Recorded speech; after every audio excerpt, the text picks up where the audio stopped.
Baylor? It's been a hard few months trying to find a home to land because there's some things I didn't do at first. And then when I seen David Miranda was going to Baylor, I had a chance to reconnect with him. I had to take the opportunity. What is it about your relationship with him that made you really want to follow him wherever he went? He's a great coach and run.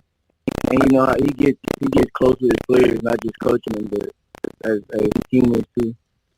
Lorando, what kind of a player can Baylor fans expect? What do you think are some strong suits about your game? What's kind of your style? I'm a ball hawk. I'm gonna get the ball out there. That's always good to hear. So you play primarily corner, right? Yes, sir. Is that what Aranda has talked to you about playing as well at Baylor? We haven't really got that far into it yet. Okay. You're just coming to play football, though, right? That's it. And obviously, this is a change for you. And I have to ask you this because this happened very late. Did you sign in December, or did you sign initially with or commit? Excuse me. When did you commit to LSU? And when were you going to sign? Was it December or February when it got?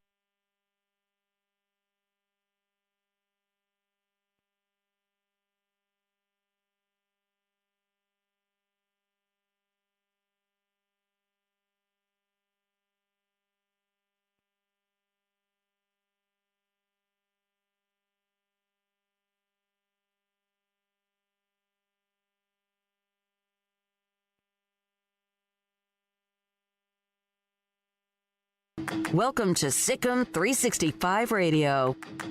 Oh, you can't be serious, man. You cannot be serious! That ball was on the line! Chalk flew up! SicEm365 Radio is presented by IdealMRI.com. High-quality MRIs for $497 or less. IdealMRI.com. Your health is important, so is your budget. Rockets again by 6. Time running out on the New York Knicks. The Houston Rockets are the 1993-94 NBA champions. The 3 o'clock hour is sponsored by Waco Custom Marketplace. Meats, sweets, Texas treats, and a cut above the rest. 425 Lake Air Drive, Waco. Prescott gets it complete as Cooper takes it all the way. Have you downloaded the SicEm365 radio app? Do it today on the App Store and Google Play. Start from their own 28. Here's Charlie Brewer with time. He'll take a shot down the field. Denzel Mims is there, and he's got it. What a throw and catch. Here's David Smoke, Paul Catalina, and Craig Smoke. And here we go with week number 12 of SicEm365 Radio. Paul Catalina, Craig Smoke. I'm David Smoke, and we'll take you up until 6 o'clock. We have some news to go over, some stories to go over from either the weekend or even today, including Dak Prescott and the Cowboys and the franchise tag. We have a very special segment coming up around 3:20 today. David Kay, who is the athletic communications director, who also has been doing men's basketball for a long, long time. Back on June the 3rd, he donated and had a transplant, a kidney transplant with Kevin Barrera, a Baylor alum. They've been lifelong, well, they've been friends since back in college. David Kay will be in studio with us, and for the first time since the transplant on June 3rd, Kevin Barrera will join us as well. Also, Hall of Fame offensive lineman last week, Dwight Stevenson. This week, former Dolphins star Larry Little. The timing of the passing of the running back Jim Kick passed away over the weekend. Larry Little will join us today at 4 o'clock. Jeff Hume, head coach at Midway, at 4:45. And also today, former Baylor and Redskins wide receiver and part of the Baylor football broadcast in Ricky Thompson will join us today as well. So Dak Prescott, I had the story that he was going to sign the tag. That story came out over the weekend. And, Paul, you're telling me now that is now official. It is done. He is under contract for the 2020 season. They still only have until July 15th to work out a long-term deal, or he will have to play under the franchise franchise tag. This is an interesting move and stunned the Joneses, apparently, and I'm using that word in quotations. They were surprised that he did it, but I'm not as surprised because I never thought that Dak was going to hold out. I never thought that that was inside the realm of possibility for Dak Prescott. He's a little bit different than a lot of the guys you'd normally see. He wasn't going to hold out. I think this contract negotiation has probably annoyed him to no end, and they'll get a long-term deal done by July 15th, I still think. But now they don't have to worry about it if they don't, and there's not going to be a holdout. Does this mean anything other than the fact he's locked in for just over $31.4 million? Is this a sign of either just fed up with it, unhappy, or is this a sign for maybe down the road? What do you think it might be, Craig? I think it's a sign that clearly they're still not seeing eye to eye on the money figures, that the Cowboys want a certain mark and he wants a certain mark, and they're not quite there yet, and therefore they got to go the other route, which is to go ahead and just nip this in the bud for right now. I had no concerns about Dak Prescott suiting up in a Cowboys uniform, and I felt like all the coverage of that was just kind of ridiculous. But, this still does make it interesting moving forward, depending on what that deal looks like. Because if they don't get it done before July 15th and he were to go play this season as on a one-year contract, I think that would be really interesting because you're talking about a big gamble there if you're Dak Prescott. So I'd imagine they'll probably get the long-term deal done, but at the very least, they've at least quieted the chatter about this year and any sort of chance that there may be too much of a disruption. There will be no disruption, and if anything, this was the smooth move, I think, to make. $72 million tied up in Dak Prescott, DeMarcus Lawrence, and Amari Cooper. That doesn't include Zeke. No. $72 million tied up in those three. The only team in the NFL with three players who have that kind of $20 or more million on average. But that also means you've got good people. The question is, do you have enough of them in the right spot? Two of those, of course, offensive players, not including Zeke, and then DeMarcus Lawrence, the defensive end. I think that the big thing about this is the one big thing it means is everybody can shut up about Dak Prescott not being a Cowboy. Like, Craig, it's over. Like, he's going to be a Cowboy, so shut up about it. Now it's just, do they get the deal done July 15th, or do we do this dance again come February? Yeah, and that dance would be interesting because if you're going to go play on a one-year deal, you better play well. Mm-hmm. And, we don't even know what the season's going to look like. I mean, every sports story that I was, sorting through today seemed to be about COVID-19 and the number of positive cases or another disruption to sports and the problems that it could cause. So, it's not as though we're just charging on along to an NFL season that we know is going to start on time and is going to be completely normal.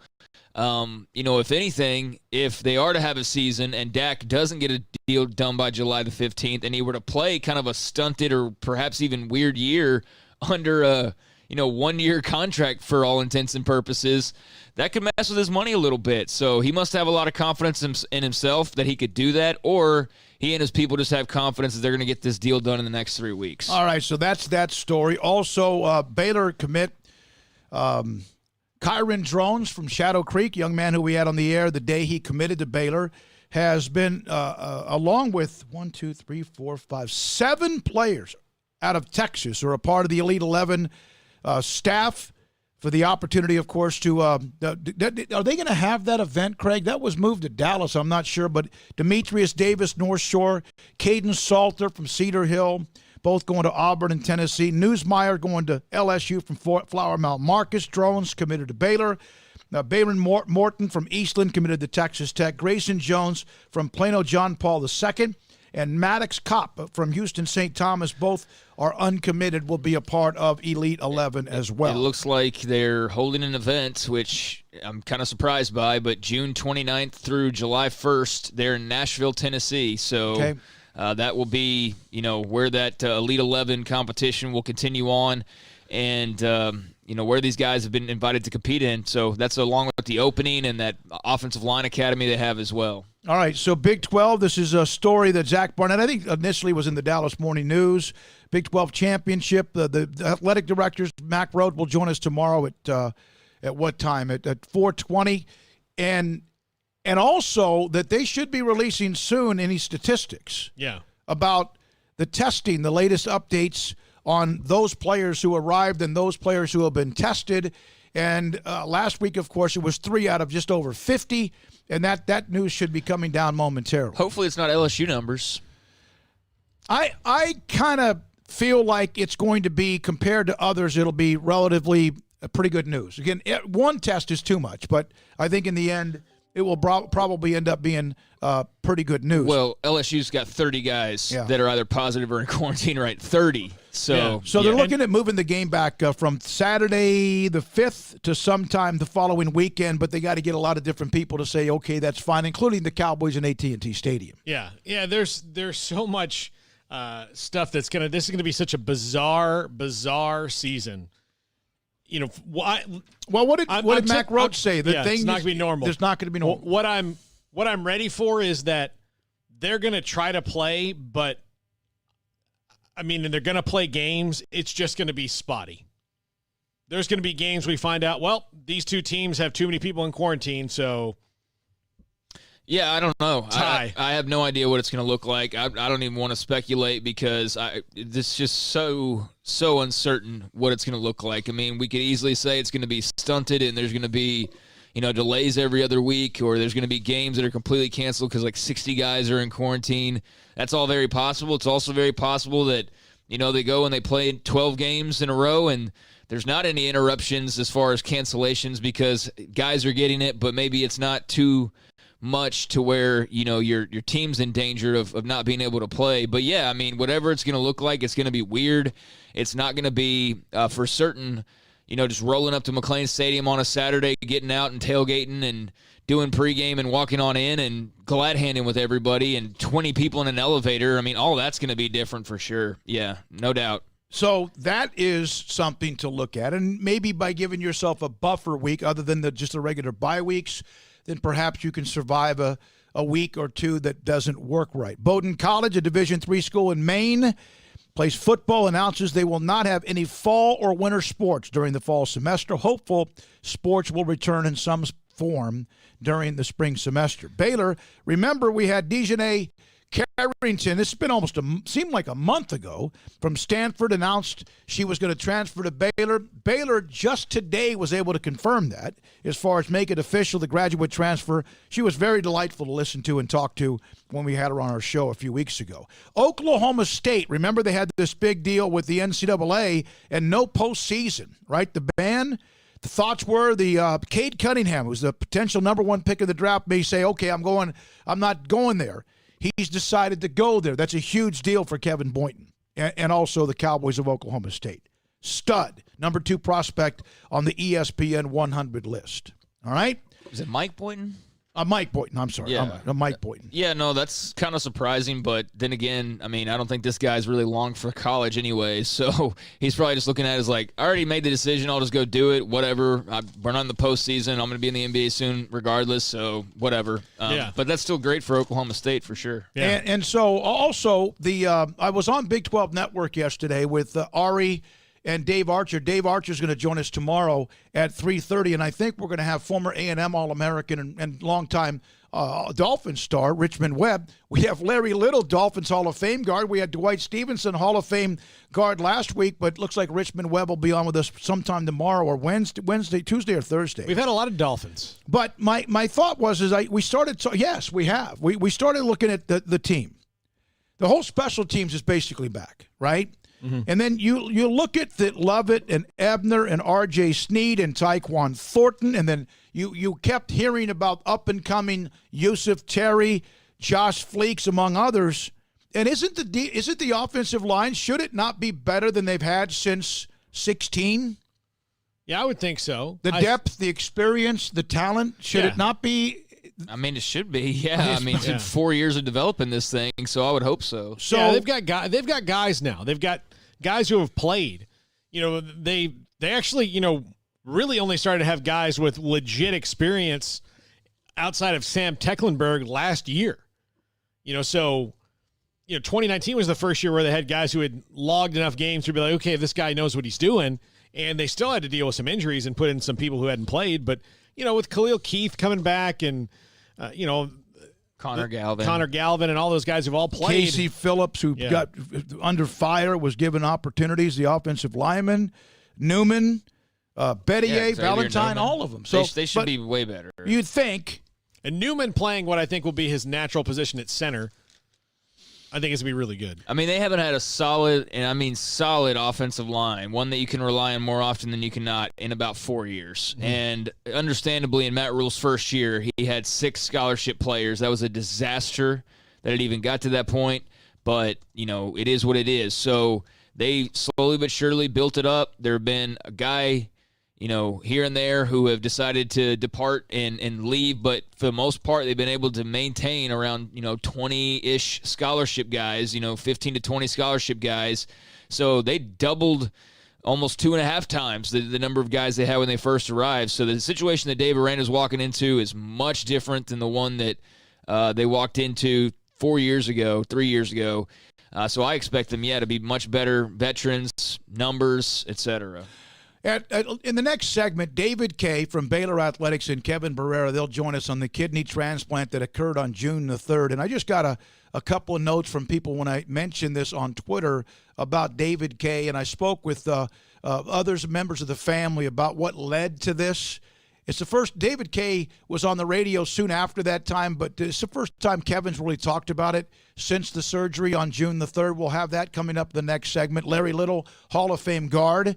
At 4, Jeff Hume of Midway at 4:45, and then former Baylor and Redskins wide receiver Ricky Thompson, who's a part of the Baylor football broadcast today at 5 o'clock. So, but I was bringing that up because I started looking at it as I was getting ready for the segment. I was like, man, they've got a couple of these transfers. They got, I don't know if Lorando Johnson's going to make a difference immediately, and they've got people back at defensive back, Kalen Barnes, and among others, Morgan, J.T. Woods in the defense at Tejada, right? It'll be interesting because I kind of have looked at this as if, man, because of the 250-some starts on defense that are gone. Yeah, I mean, that's a lot, and you're bringing in a brand-new defensive coordinator and defensive head coach. So, it's going to be different. I don't know I guess you guys did not check out the Baylor Live thing they did on Saturday night where they had all the coordinators and they had Aranda and Roberts and Fedora and Charlie and somebody else that I'm missing, another player that was Clay Johnston was on there, and there was somebody else. But I was kind of in and out with it. But it was interesting to hear the coaches talk, and really kind of elaborate a bit more. There's still so much that they don't know or unaware of.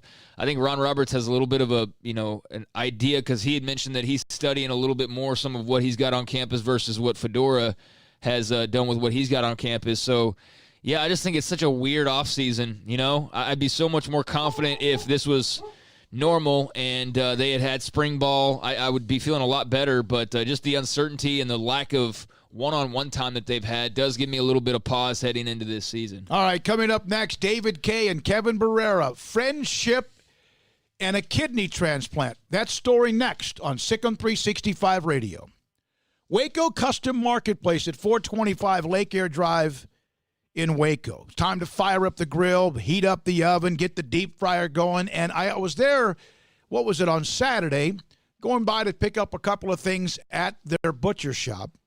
And there was a lady in line, and she was waiting. She said I had ordered my live crawfish. And of course, if you order live crawfish by Thursday at noon, you can pick it up on Friday or the weekend and enjoy.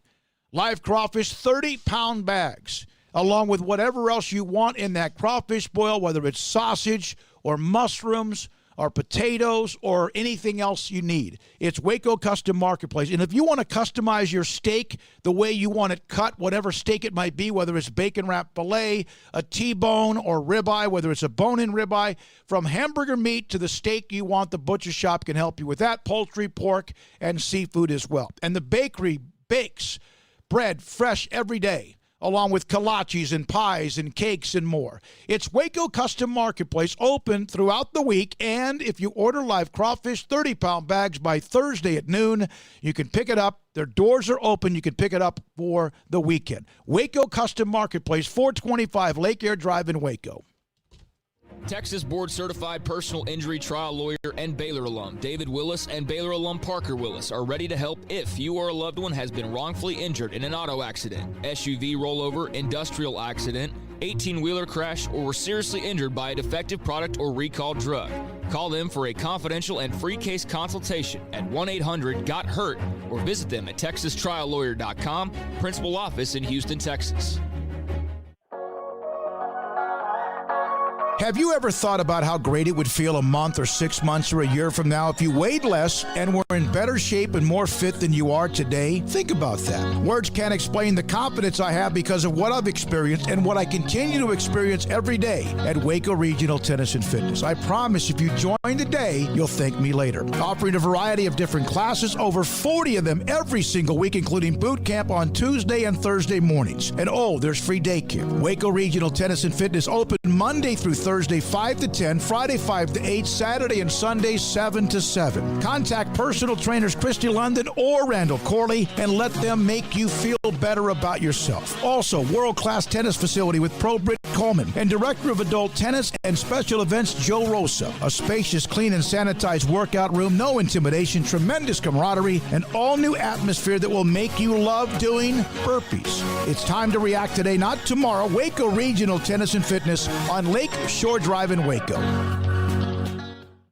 We're fighting hard at Pickup Outfitters in our battle to end truck nudity. But it's not just about putting an outfit on a naked truck, it's about making sure you have the very best customer service. So we offer the Pickup Outfitters Lifetime Installation Guarantee. Over time, sometimes your outfit needs a little tune-up, maybe some tightening, adjusting, whatever. If you outfitted your truck at Pickup Outfitters, that tune-up is absolutely no charge for the remainder of the time you own that truck. We also offer free warranty assistance. If for any reason you need to use your warranty, you just bring it back to us and we take care of it. It just makes sense. I mean, operating without a promise like that would be like offering customer service in the nude. And if you've seen our staff, trust me, you don't want that. So do your part to end truck nudity by outfitting your truck, Jeep, SUV, or van at Pickup Outfitters, 220 Lake Air Drive in Waco, where we promise to serve you fully clothed. Check out our website, createacommotion.com. At Ideal MRI, we feel blessed to be part of the Waco community. We're a small family business here in Central Texas. At times like this, the cost of healthcare has never been more important. And unfortunately, significant illnesses and injuries still occur. And that's why Ideal MRI is open and here to serve you through this difficult time. So if you need an MRI, ask your doctor about Ideal MRI. You can schedule online in minutes at idealmri.com or call 833-IDEAL-MRI.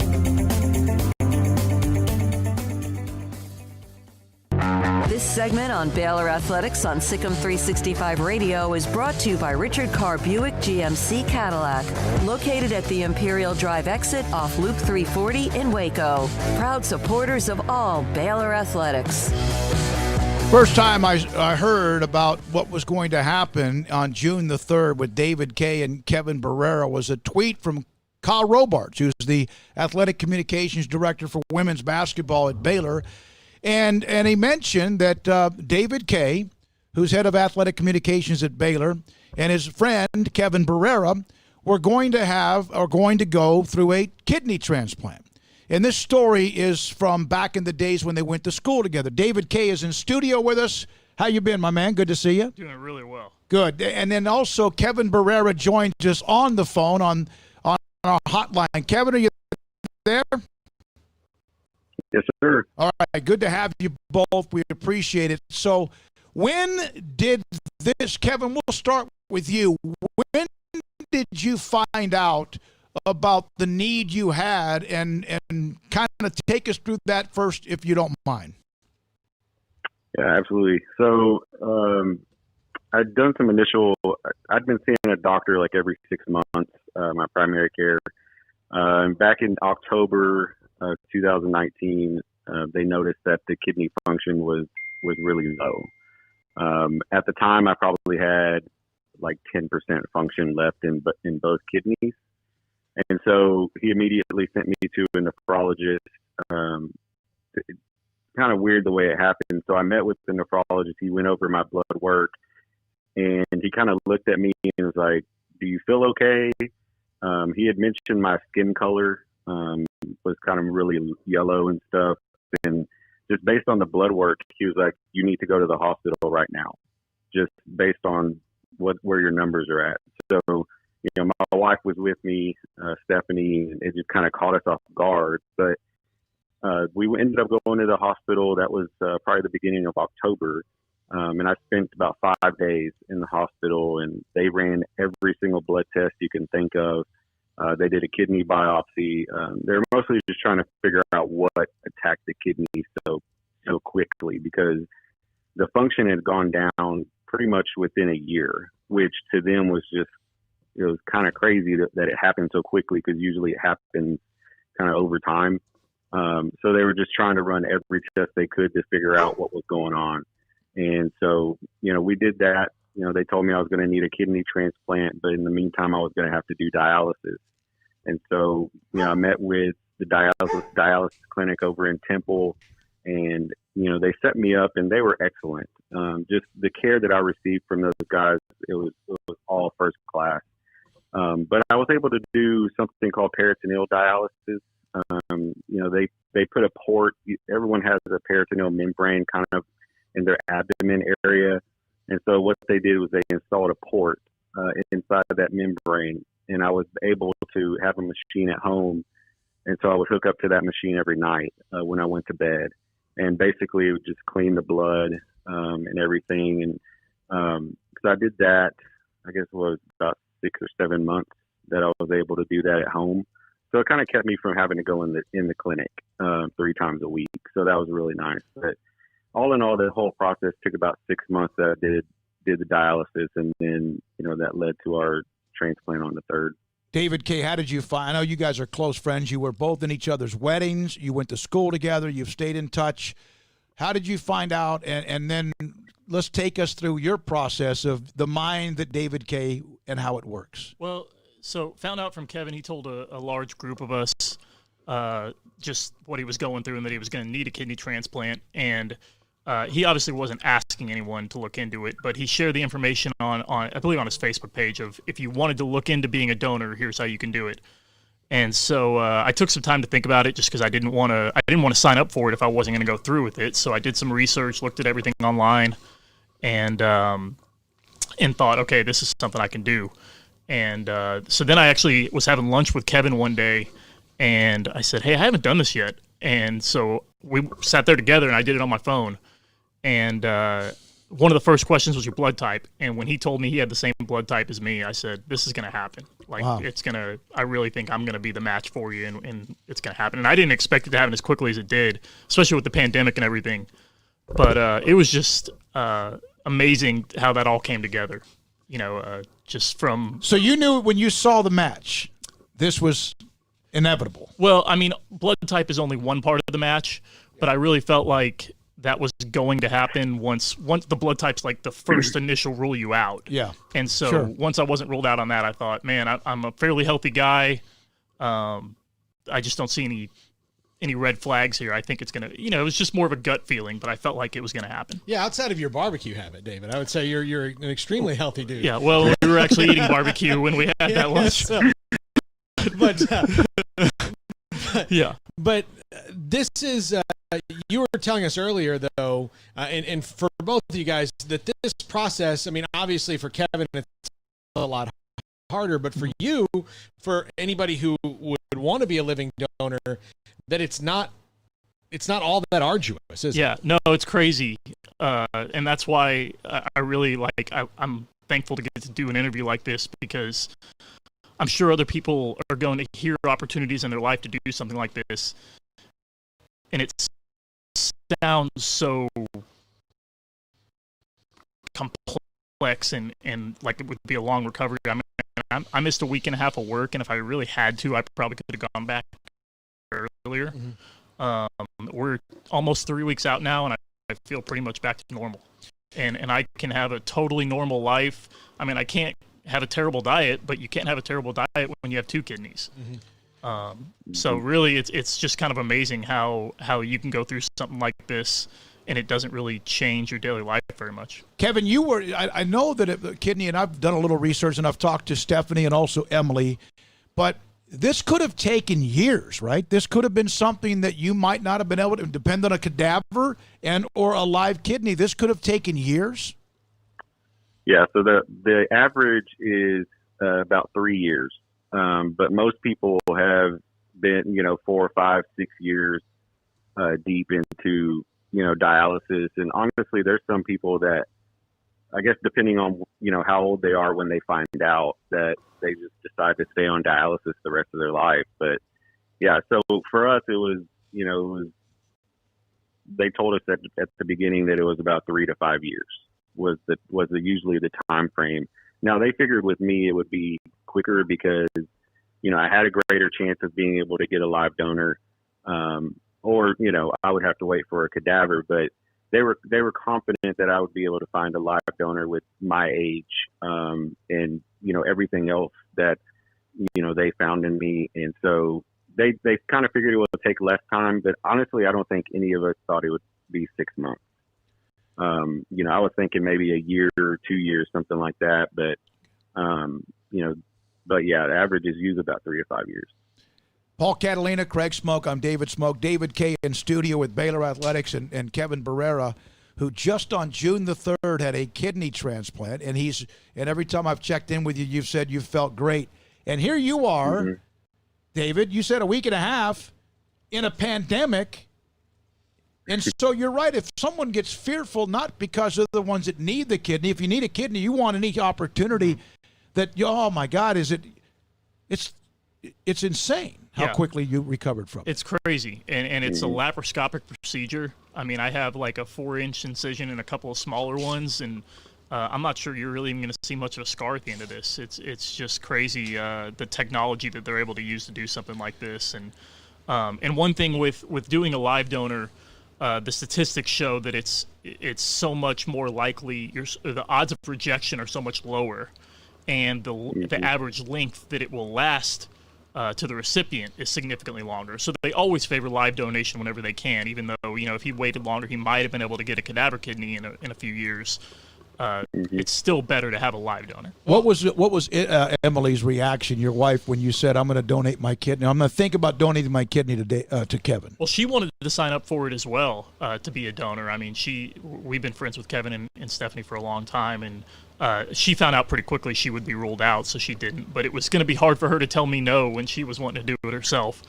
And she knows that, if it's something I really want to do, she was going to be supportive, and she was awesome. And I don't think she was really surprised, just because it's just an easy decision for us. Like if you can go through a couple weeks of discomfort and make your friend's quality of life that much better for years, I mean, why wouldn't you do that?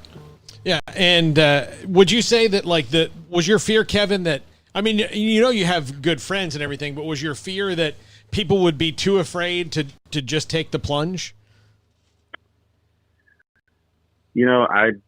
I never really thought about that, because even when I talked to David initially about it, obviously I'd never would tell someone, I want you to do this, because it's such a personal decision.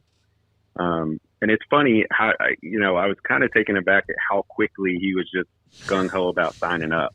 And I literally told him, don't you want to talk to your wife about this first before you sign up? I don't want you to get in trouble here, but, I never thought about that. I just, I would tell people about it, and, they would say, hey, I'm going to sign up, and, what, just, that's a personal decision. And, obviously I would be very appreciative of it. But, if you feel like that's something that you want to do, then, absolutely sign up. But, I never looked at it that way. I figured, if it was going to happen, it was going to happen, at the time that it was going to happen, and whether it was a cadaver kidney or a live kidney. But, I'm just very thankful that it was someone like David, just the fact that he was willing to do it and make that sacrifice for me. And, I'm going to be forever grateful to him. Stephanie is Kevin's wife, and she mentioned to me that's been a humbling experience and was David's the hero. I'm going to read a text from Drew. He said, David K. is one of the greatest men I've ever known, I've ever met. Veteran, loves sports, does things the right way, fostered kids. It'll be a treat. Excited to hear exactly what this story is all about. I mean. Yeah.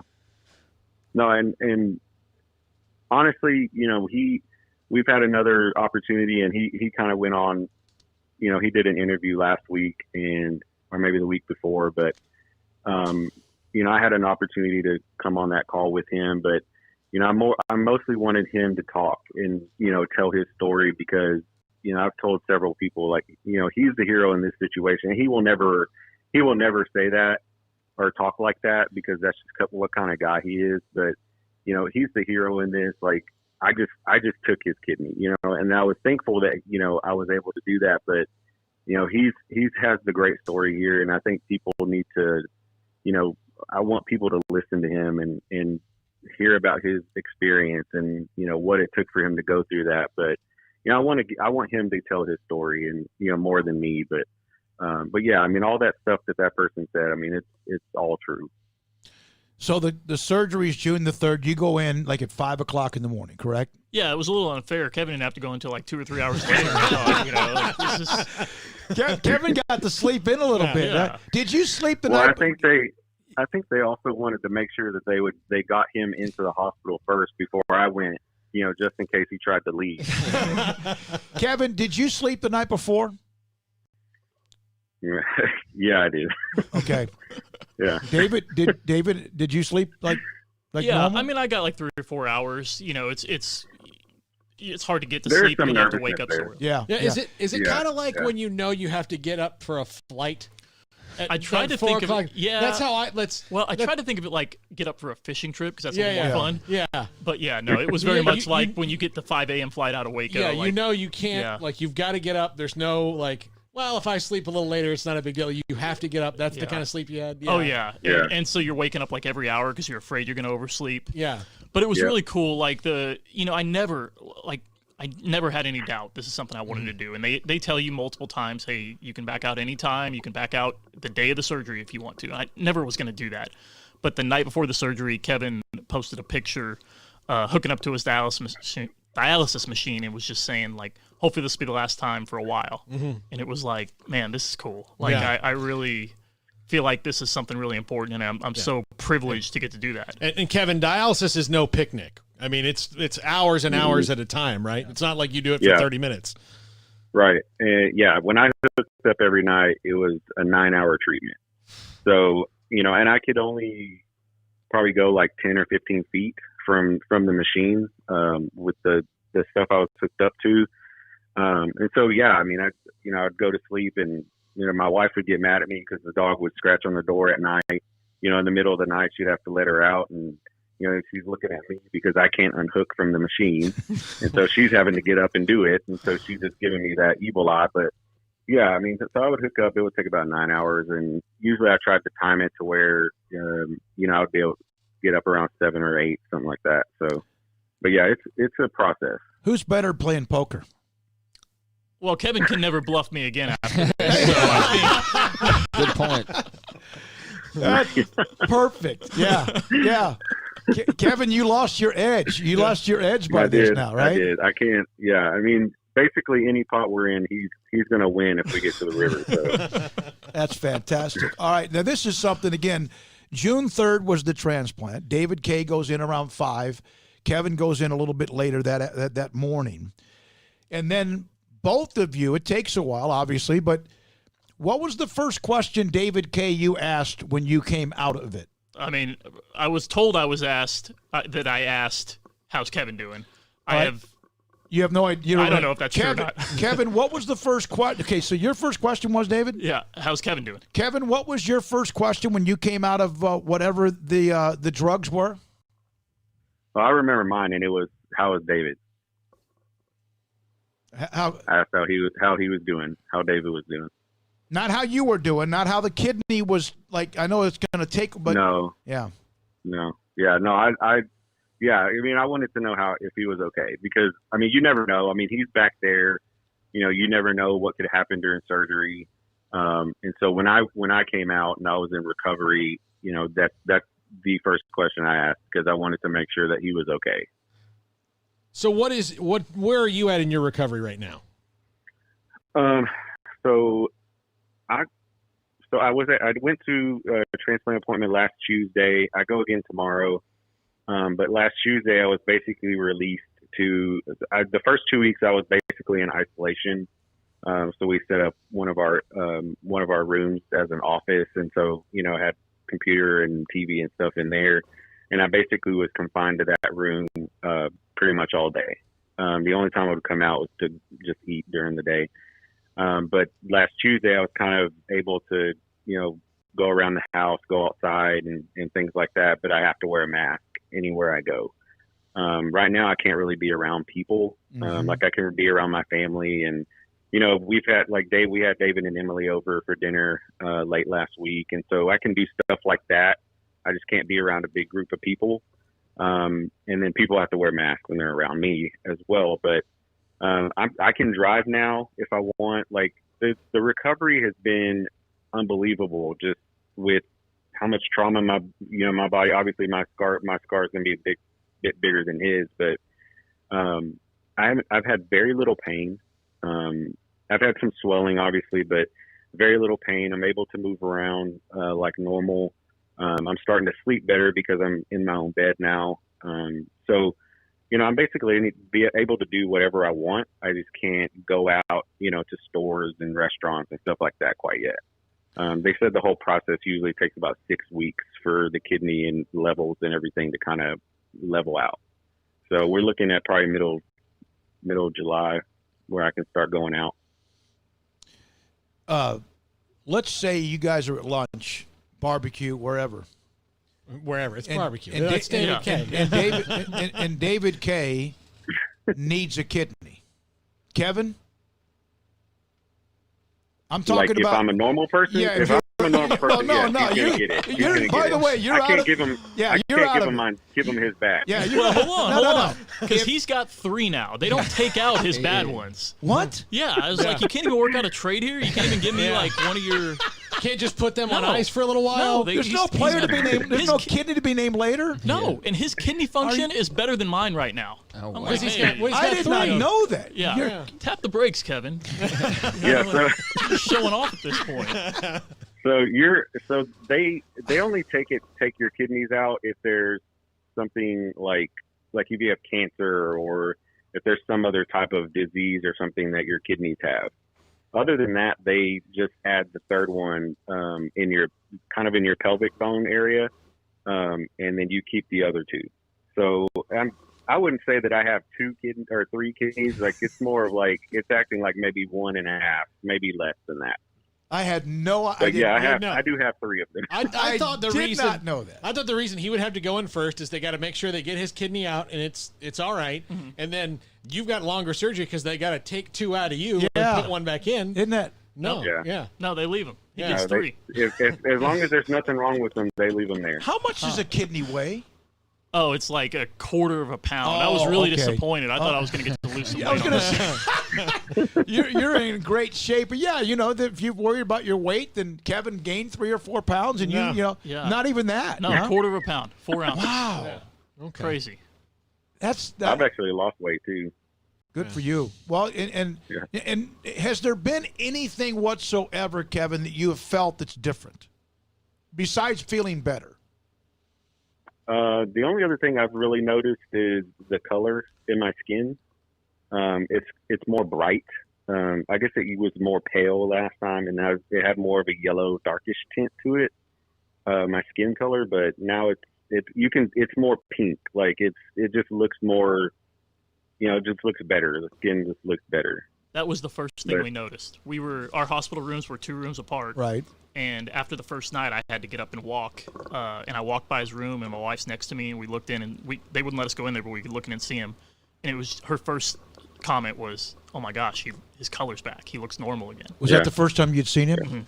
Yeah, and I was hopeful to only have to stay 1 night. There's a chance you only have to stay 1 night with that, but there's all these different milestones you have to hit, and I couldn't hit the very last one. And so they made me stay a second night, but I got to go home the next morning. Yeah. And he actually only had to stay 3 nights. Man. It's crazy how the human body works, right? Yeah. It really is. Yeah. Well, and just the technology now. I had a friend of mine when I was a little kid had a liver transplant, and he was in the hospital for like 8-9 weeks.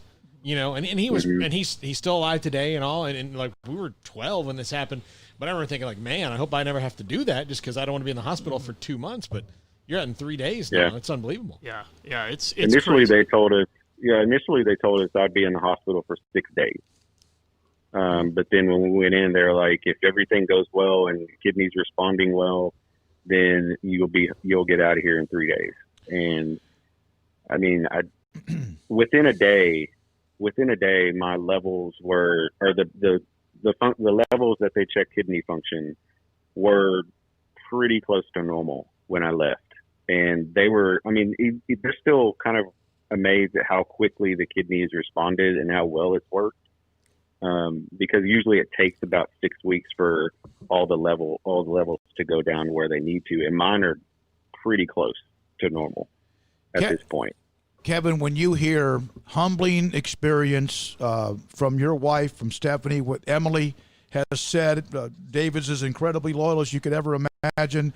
Kevin's like a brother, always there for anyone who needs something. When you hear the text that I get from Drew before the show even starts, one of the greatest men I've ever met, how would you describe David K?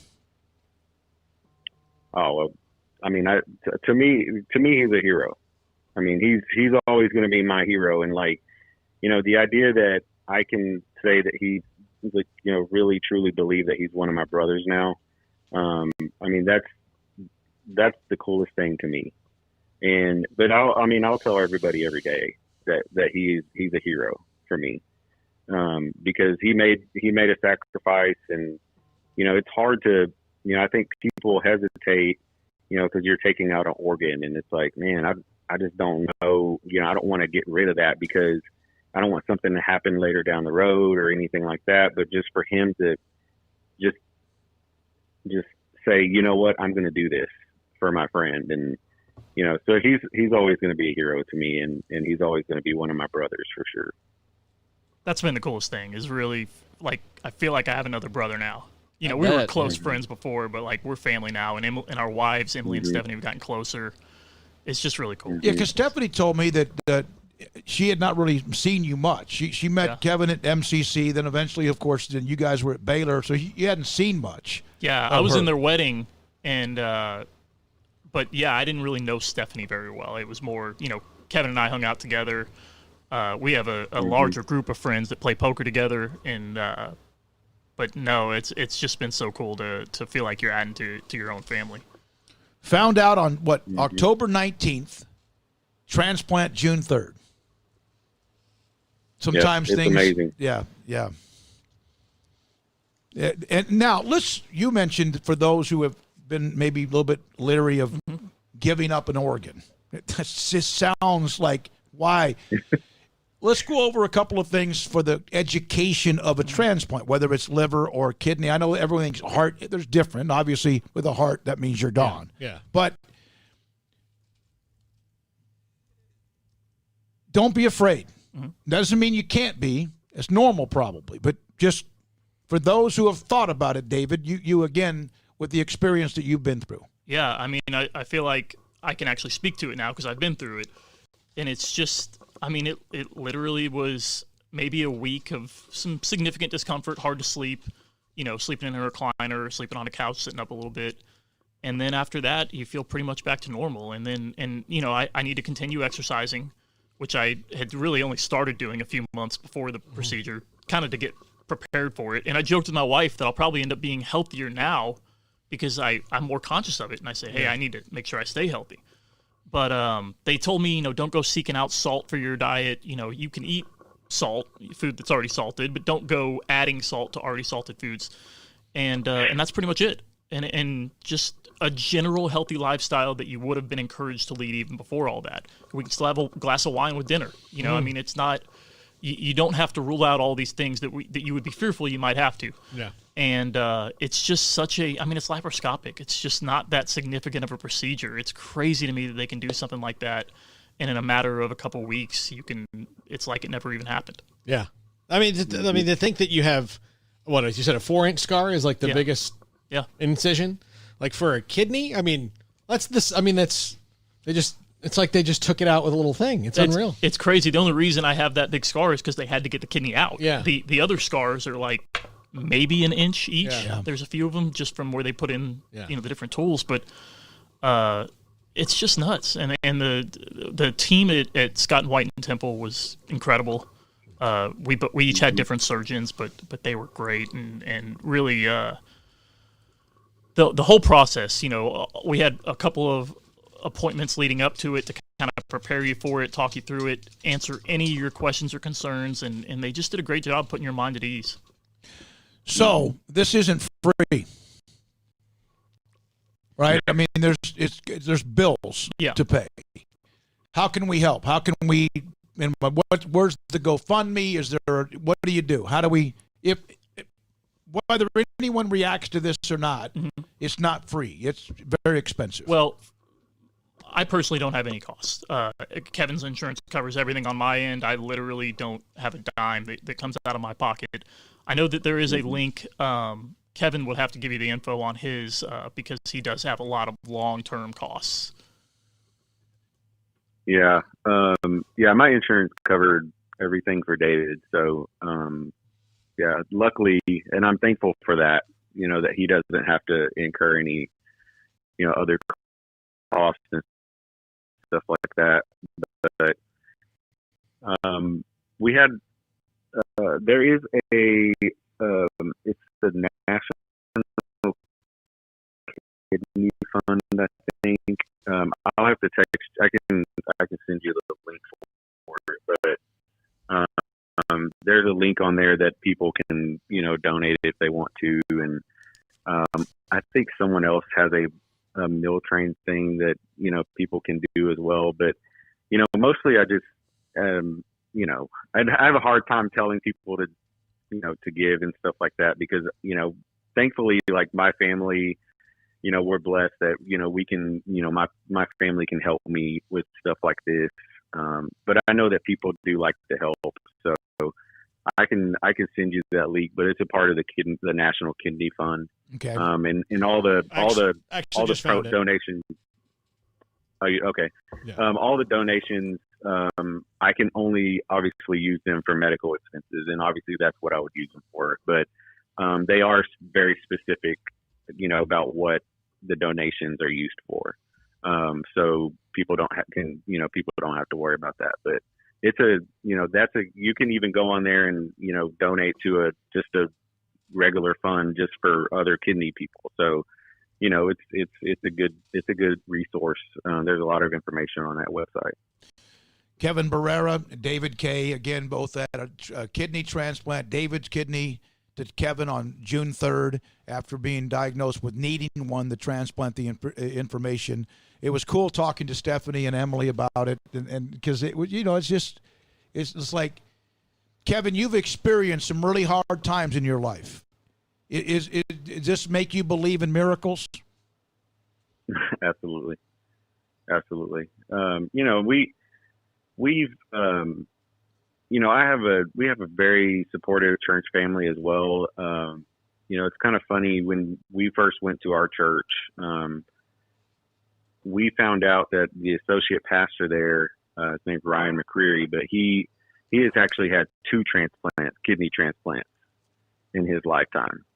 And I think he's only like 45, 46. And so, we really felt like God led us to that church for that reason, because after I met him and talked to him, it was only a couple months later that I found out that I was going to need a kidney transplant. So, he's been very helpful through this process, just talking to me and Stephanie about, what he went through, what to expect, and everything like that. So, at the end of the day, I obviously believe that miracles can happen, but, we also had a lot of faith during this time because you never know what's going to happen. And so, it's easy to get caught up in that uncertainty, of how this is going to last and how long it's going to last and what do we have to go through, because there are people that are on dialysis that don't make it. And so, that's one thing that creeps in the back of your mind. Like, how long am I going to be alive with this? Because really dialysis is there to basically keep you alive. And, until you get a kidney transplant. And, there are people that aren't able to get them. And so, that's just something we had to lean on faith a lot. Obviously, Ryan was very, very, very supportive of us during this time. And then, but yeah, I mean, miracles do happen. I mean, just knowing that there was someone, a friend of mine, that was going to match and be able to give me their kidney is I mean, it's definitely something to think about for sure. As a lifelong, well, not quite lifelong, but a long-time friend, David K. I know you've got to go into a meeting yourself. Thanks for coming over here and seeing our studio. Yeah, I love the setup. And then also, the fact that you've been grateful and helping us out with a lot of the guests and stuff that we've had as well. We appreciate that. Can't wait to do more down the road as well. And hopefully, although right now things are flaring up here and there, hopefully get back to whatever normal might be if we ever have normal. Thanks for your time, David. Great. Good stuff, man. Thanks for having us on. Hey, Kevin, thank you, man. Yeah. Appreciate you sharing your story. Yes, you never sir. know. Sometimes just one time can maybe one more person wants to donate that wasn't before or whatever. Thanks for sharing your story and appreciate you. Stay healthy. Yeah, absolutely. Thank you, guys. Kevin Barrera, David K. This is SicEm365 Radio. Hey, this is Bryce Petty, former starting quarterback and two-time Big 12 champion, and I know firsthand the importance of being in top shape both on and off the field. So listen up, men.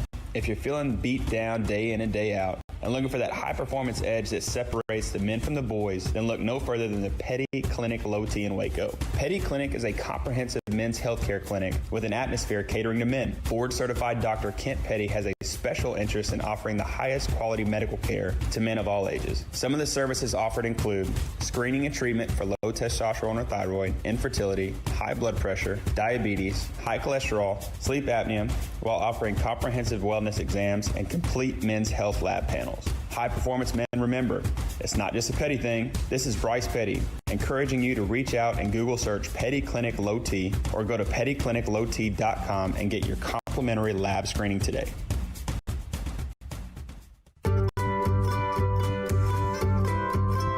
You want to know why Stonewood Dental is so successful? Listen to what happy customers have to say. It's pleasant. It's different than any other dentist office. I really feel like they care. And it's not that you're here for 2 hours waiting on someone to take care of you. It's quick and easy, and I bring my kids, and my kids love being here too. They really love the treasure box.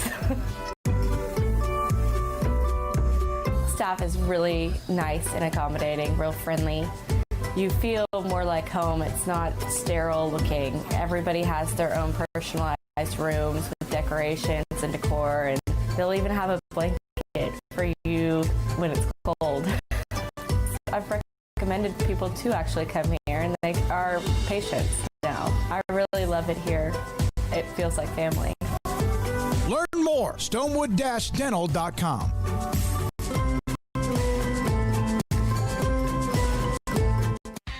This is Waco, and this is Boozer's Jewelers. When locals want luxurious jewelry and at a competitive price, they come here. This is Brad Boozer. He's the owner of Boozer's Jewelers. Boozer's is the premier wedding ring store. They specialize in loose diamonds and wedding rings. At Boozer's, they have 7 jewelry counters dedicated to wedding rings and diamonds only. They also specialize in heirloom jewelry, custom jewelry, watches, and much, much more. So what are you waiting for?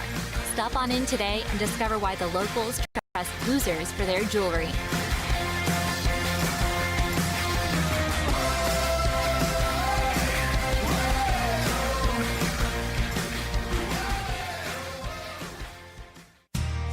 How did Edward Jones become one of the biggest financial service companies in the world? By not acting that way. Financial strategies, one-on-one advice, it's a big difference. And that's why Brad Wilson, your Edward Jones financial advisor, makes sense of investing. Experience the difference for yourself. Brad Wilson, 250 Sharon Drive in Woodway, 254-776-4337. Edward Jones, member SIPC. This is SicEm365 Radio. The SicEm365 Radio app is sponsored by Allen Samuels Dodge Chrysler Jeep Ram Fiat in Waco. Your friend in the car business at Loop 340 and east of 84. Come by. Let's be friends. All right, couple of notes here to close out this hour. At 4 o'clock, Hall of Fame offensive lineman Larry Little, who played with the Dolphins, from Bethune-Cookman, on the passing of Jim Kick. We've had Dwight Stevenson. We've had Nat Moore. Of course, on the loss of Don Shula. He'll join us at 4. Richmond Webb, not because he's a former Dolphins offensive lineman, but a great from A&M. He'll join us this week as well. Baseball had nothing. It's still, they're going to vote. They were going to vote Sunday. What's the latest on that, you guys? As far as, Craig, you gave me the note, Jim Bowden, Jim Bowden, a 60-game full pro. The things that they're talking about, they're voting. Is that today? Is that tonight? Yeah, today, right now. I don't know if the 5 p.m. was East Coast. I'm assuming that it was. So, here in the next 5 minutes, yeah, they're going to vote on this next, set of whatever this season would look like. What do you think is going to happen? I don't even think we're going to see baseball at this point. I guess we will, because the owners will eventually just do what they could have done 3 weeks ago and just gotten the season started and said, hey, we've got this lever that we can pull whenever we want to force a season. So, I think that's eventually what it's going to turn into. If they didn't have that lever, then for me, Paul, I'd say there would be no season. If they have the lever, why don't they use it? I don't think the owners really – I think they'd rather make the insurance claim. But – that's kind of what it feels like. If they pull the lever, are the players going to show up? Greediest sport in sports. Just in my opinion, the NFL makes billions, NBA makes a lot of money, but if they're looking to avoid a season during a time like this, not because of safety, but all because of the almighty dollar, when they're already raking in the billions, is the greediest sport of all sports, in my opinion. When we come back, 4 o'clock hour, Larry Little, Hall of Fame offensive lineman. At 4:45, Midway coach Jeff Hume. At 5 o'clock, former Baylor and Redskins wide receiver Ricky Thompson. Paul Catalina, David Smoke, Craig Smoke. This is SicEm365 Radio. Right now, with the way things are, there's a lot of maybe less things you're able to do. But whatever it is, there's still things that happen in life. Bumps and bruises and torn muscles and ligaments and broken bones. And if you have something and you're injured and you need an MRI, remember, and contact Ideal MRI in the Central Texas Marketplace in Waco. Ask your doctor if, in fact, your doctors talk to you or discuss things with you about you need an MRI because something just really hurts, whether it's a shoulder issue or something in your knee or whatever it might be. Ideal MRI can help you out. And the best part is this. They will help you save thousands of dollars in some cases at Ideal MRI when it comes to your medical cost. They have an offer, and they offer a premium MRI service and machine and location in the Central Texas Marketplace. You can go to idealmri.com for more information. It's state-of-the-art, the equipment, the technology, and the specialist. They understand it. I've been through the process with MRIs, and I've been through the one with Ideal MRI. It was as smooth and low maintenance and relaxing as it's ever been. And you'll pay less. Sometimes thousands of dollars less. They accept most insurance, no hidden cost. If your doctor mentions you need an MRI, ask him or her about Ideal MRI, idealmri.com. In the market for a quality metal building? Since 1943, Pioneer Steel and Pipe has helped Central Texas residential and commercial customers with metal building design, panel options, building components, and trim options. Pioneer Steel and Pipe's residential line is energy efficient, offers low maintenance, reduces insurance payments, is impact resistant, and carries up to a 45-year limited warranty. In addition, they can also help you find a metal building contractor for your project. Pioneer Steel and Pipe with locations in Waco and Bryan and at pioneeredboys.com. Drive forward at Allen Samuels. Get big summer values on new Jeeps, the vehicles of summer. Get 0% for 72 and no payments for 90 days on select Jeeps, plus new Jeep Gladiators featuring employee pricing for all. New Ram Lone Star Crew Cab 4x4s feature up to $10,250 in values. Shop safely in person or shop and buy online at AllenSamuelsDCJ.com. Your friend in the car business, Allen Samuels. Ask for details.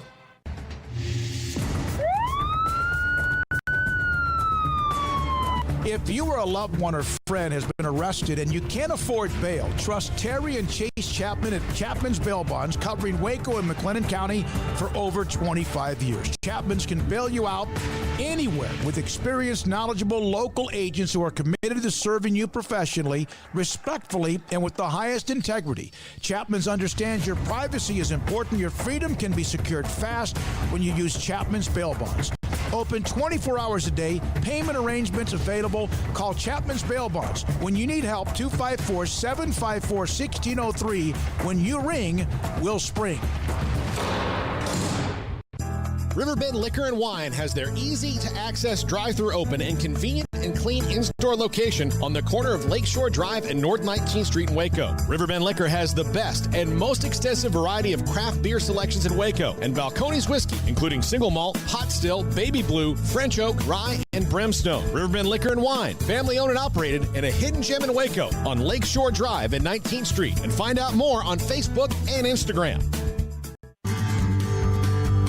Time to fire up the grill, heat up the oven, or get that deep fryer going to enjoy the top quality products at Waco Custom Marketplace. And order 30-pound bags of live crawfish by noon on Thursday and pick up on Friday to enjoy the weekend. Live crawfish available right now. And Waco Custom Marketplace doors are open for business Monday through Friday from 9 to 6, Saturday 10 to 5. And crawfish boil boxes available as well. Make your order for live crawfish by noon on Thursday. Pick up on Friday for the weekend. Waco Custom Marketplace, your home for fresh kolaches, cinnamon rolls, and baked bread daily. Butcher shop to cut your steaks the way you want. Fresh seafood, summer sausage, boudin, and house-cured and smoked bacon. Spices, seasonings, soup mixes, charcoal, and lighter fluid. Waco Custom Marketplace, doors open Monday through Friday, 9 to 6, Saturday 10 to 5, 425 Lake Air Drive or WacoCustomMarketplace.com.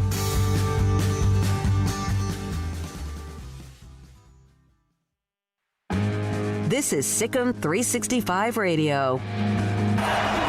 Prescott going to keep it all. What a zone read. Look at Dak Prescott with room to roll. Prescott still going down to the 20. The 4 o'clock hour is sponsored by Boozer's Jewelers, the wedding ring store, specializing in custom jewelry and repair, all in-house. Here's David Smoke, Paul Catalina, and Craig Smoke. You know, earlier this year, Don Shula passed away, the former Colts and, of course, Dolphins great Hall of Fame head coach.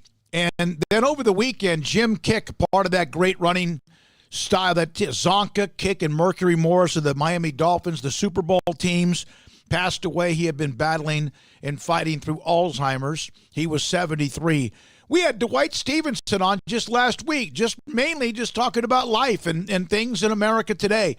And Larry Little, Hall of Fame guard. Think about that. Dwight Stevenson, Larry Little, Jim Langer, all these guys that were a part of the Dolphins. And Larry Little now joins us from Miami on SicEm365 Radio. Larry, thank you very much for being a part of the show. When you hear Jim Kick's name, what do you remember most about him? As a football player, a very tough guy, smart, great hands coming out of the backfield, followed his blocks superbly.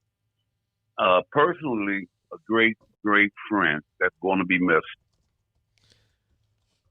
Jim was kind of a unique player in the way that he ran the ball with just violence, and you had him and Zonka in the same backfield.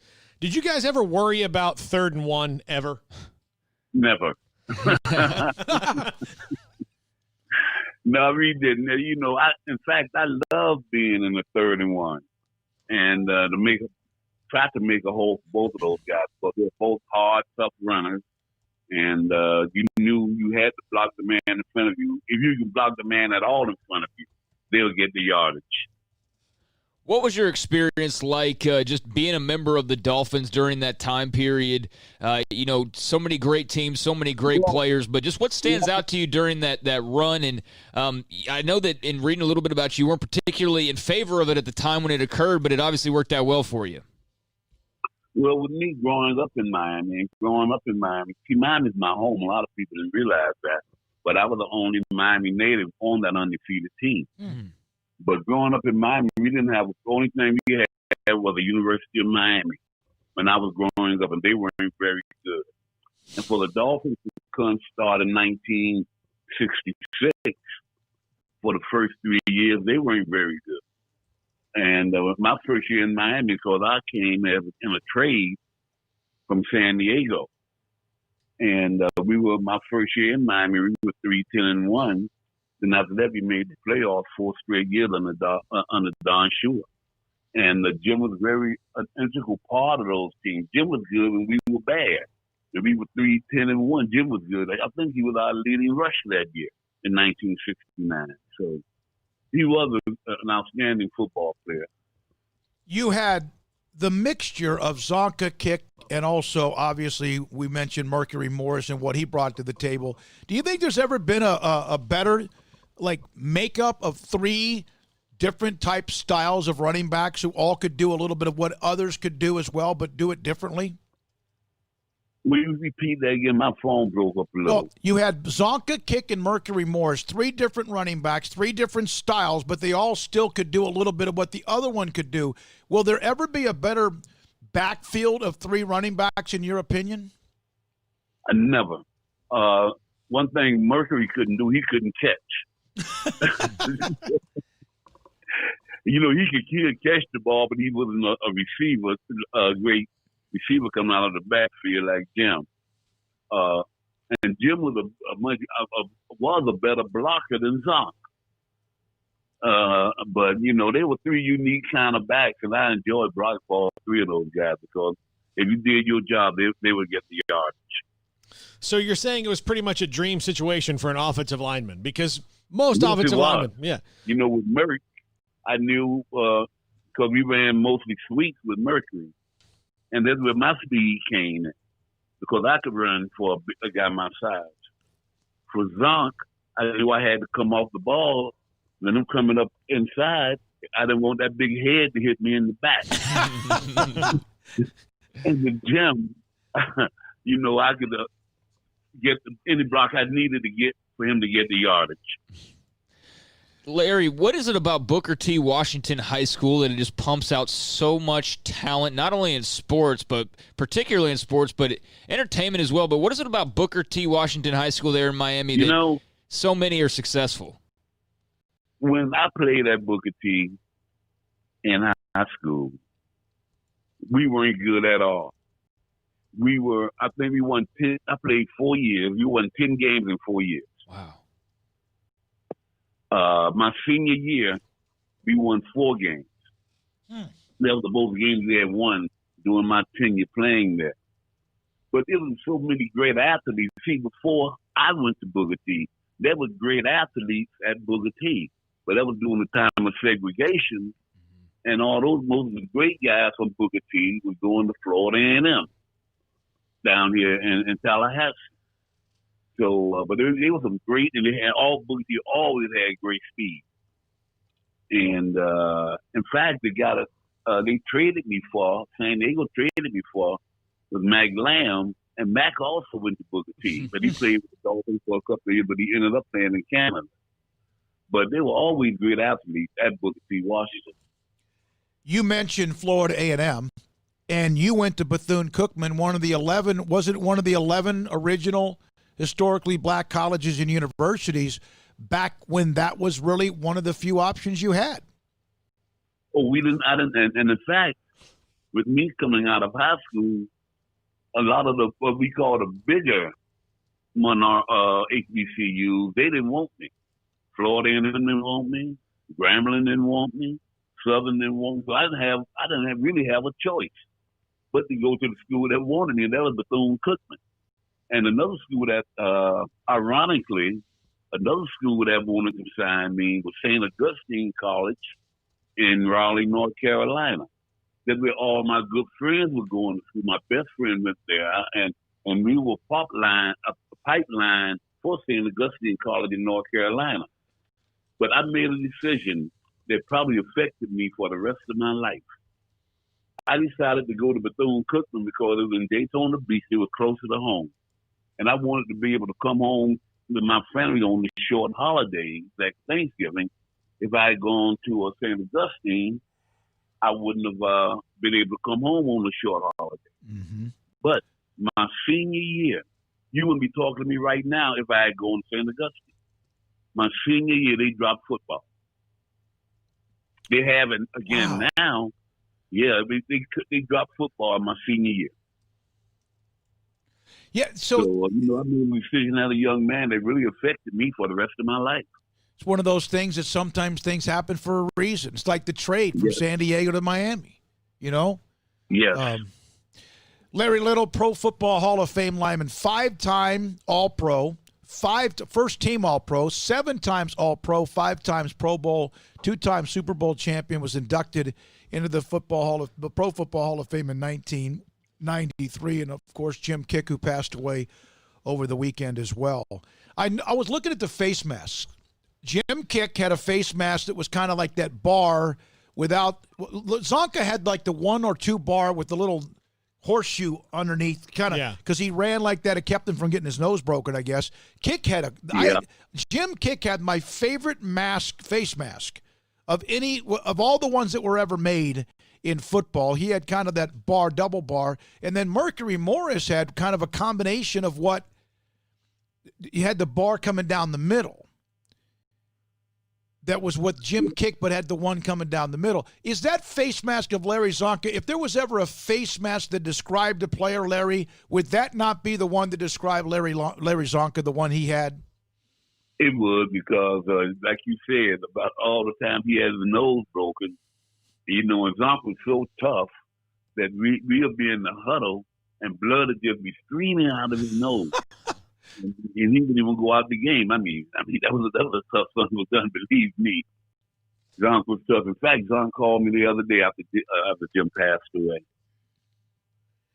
What has this year been like for the members of that team with Coach Shula and now Jim Kick? And it's got to be tough for all you guys, because I know that your group was very, very tight knit and still gets together and celebrates things. Well, not only so far this year, with Coach Shula and Jim a month apart, and you talking about 3 guys that passed away last year. Well, Nick Bonacani, Jim Langer, and Bob Kuchenberg. All those guys passed away last year. Although Nick passed this year, or the end of last year. I mean, we lost 4 guys off of that team in the last 2 years. And then we lost a few years ago. We lost Gallery of Premier, and people like that. Yeah. So it's been some tough years for us lately. Larry, and, go ahead. Go ahead. I'm sorry. No, go ahead and finish. It's been a tough year. I'm sorry. It's been a tough year because we were a close knit team, and if you guys like this going down, and that is kind of frightening. You're wondering who's going to be next.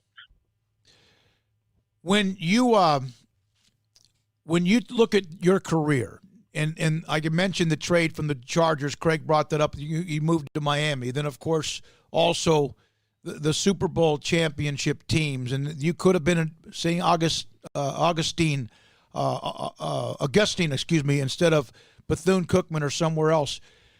Is that why you and the team have cherished what 1972 was about, and nobody, not even the great Patriots team that got so close, has been able to match unbeaten?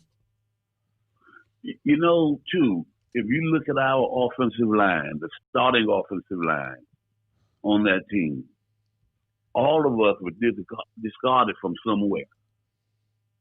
None of us were drafted by the Dolphins. We were all even traded or picked up off waivers. Norm Evans, who was the right tackle, Norm came in the expansion draft from the Houston Oilers at the time. I came in the trade. Jim Lang was picked off in waivers. Bob Kuchenberg was cut by the Philadelphia Eagles and ended up coming to Miami. Wayne Moore was cut by the San Francisco 49ers, and he ended up coming to Miami. So all of us were discarded by someone. Yeah, that's one of the You know, I played with a chip on my shoulder because I want, and being a free agent too. See, and the funny thing about me being a free agent, when I went out to San Diego, I thought all the rookies were reporting at the same time. But I got up the next morning and was reading, when I got to read the San Diego Union, and I've always been a newspaper reader. My family was always like that.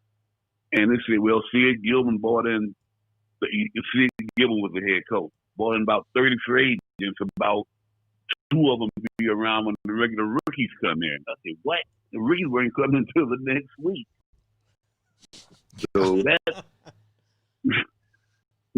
but I did have a jump on the rookies when they got in because I was one of the few that stayed around, but that was kept for the rookies to come in. So. Hey, we appreciate it, Larry. Thank you so much for thinking about being able to be a part of the show, but also looking back at the life of Jim Kick and, of course, Don Shula and many others who have unfortunately passed away from that great Dolphins team. And thanks for your time. Appreciate the memories and stay safe. The last time I saw Jim, before we go, was at Don Shula's birthday party. And I've been thinking about that was the last time I saw both of them at his birthday party. Yes. That was not for his 90th birthday. That's why That's why whenever you can, shake a hand, hug somebody, tell them you love them, right? Exactly. Well, you never know what right now. Mercury and I are mad with each other, so I better call him so something happened to one of us. Yeah, you don't want to have that look back at, I wish I would have called him or her. Yeah, because we had an argument at Shula's party. We haven't spoken since. So we were always very close. So, but I don't worry. I know he'll break down and call me. Thank you so much, Larry. He'll break down and call. Yeah, you blocked for him. You opened the holes up for him. Thank you, Larry. Thank you for your time. That's Hall of Fame Dolphins offensive lineman Bethune-Cookman, Larry Little, on Jim Kick, and again, some more history about the Dolphins as well. I spent a little time. I went to Bethune-Cookman a few days. I had a buddy who played baseball there. Did you really? Where's that? Where is that? It's in Daytona Beach. Okay. I mean, it's not a tough thing to say, hey, we're playing so-and-so, come and watch us play baseball, and you go to a 3:00 baseball game on a Friday, and Saturday morning you're at the beach. It's not a tough sell for anyone to come and visit him. When we come back, 4:18 is the time. At 4:45, Midway's Jeff Hume. 5 o'clock, Ricky Thompson, former Baylor and Redskins wide receiver. Craig? Have an update on Baylor's latest round of testing numbers, so we can have that when we come back. All right, when we come back, Baylor has released their latest coronavirus COVID-19 testing results. That's next on SicEm365. Are you trying to sell your home? Are you trying to buy a new home? Well, you need to call my friend Lance Donaldson and the Donaldson family team, brokered by eXp Realty. Let them be your go-to source as you search for that perfect home. Call Lance 254-214-3713. Online at lancedonaldson.exprealty.com. Lance is a fantastic guy. He's fun to be around. He's a great listener. He's going to find some things in a house that maybe you didn't even know you wanted, but he's going to hear everything you have to say, and he's going to find you your dream home. Lance Donaldson and the Donaldson family team, brokered by eXp Realty. Again, 254-214-3713, or online, lancedonaldson.exprealty.com. Do you love Friday Night Lights? Would you like to have a bigger role than just watching the action to ensure the games are played fairly and safely? The Waco football chapter of the Texas Association of Sports Officials, or TASO, can make that happen. The 2020 Texas high school football season is right around the corner, and we need you to be a part of it. There's a shortage of officials across the state in all sports, and you can help. If you love the game and want to be a part of the solution, you can help our local student athletes continue to participate in games they love. Never officiated before? Don't worry. Waco Football Chapter can help and prepare you to make the right call. And right now, Introduction to Football Officiating class is accepting registrations. Make your first grade call today by looking us up and contacting us on Facebook at Waco Football Chapter or at our website, wacofootballchapter.com. Find out more about the Waco Football Chapter of the Texas Association of Sports Officials, or TASO. Go to wacofootballchapter.com.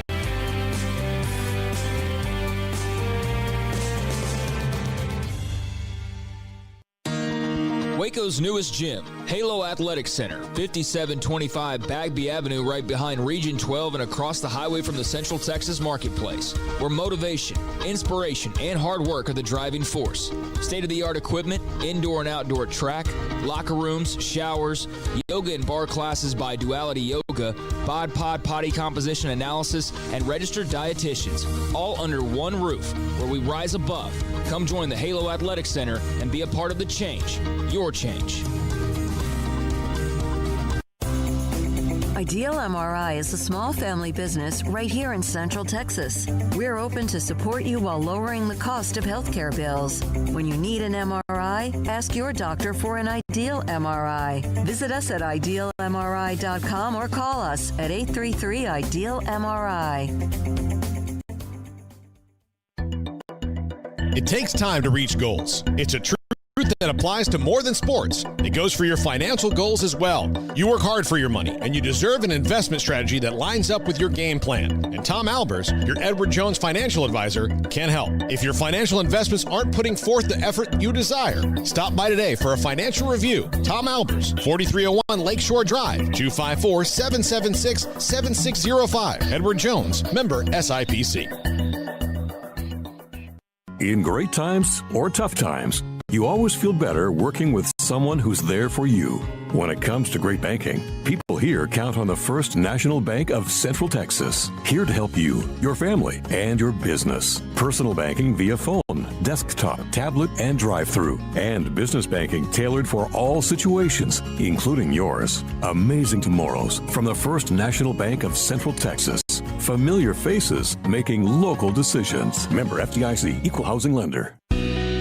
Let Camille Johnson Realtors guide you seamlessly through the process of buying your dream home or selling your current one. Commercial, farm and ranch, or residential, Camille Johnson Realtors can smoothly and successfully lead you through any transaction with a team of 24 experienced agents who are excited about serving you. Camille Johnson Realtors services the entire greater Waco area. If you're in the market to buy or sell, contact Camille Johnson Realtors, 104 Midway Center in Woodway, or find them online at www.camillejohnson.com. Camille Johnson Realtors, elegant, charming, warm. Welcome home. This is SicEm 365 Radio. Text us at 254-339-1122.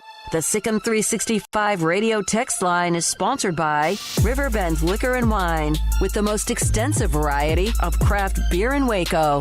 A hidden gem on Lakeshore Drive and 19th Street.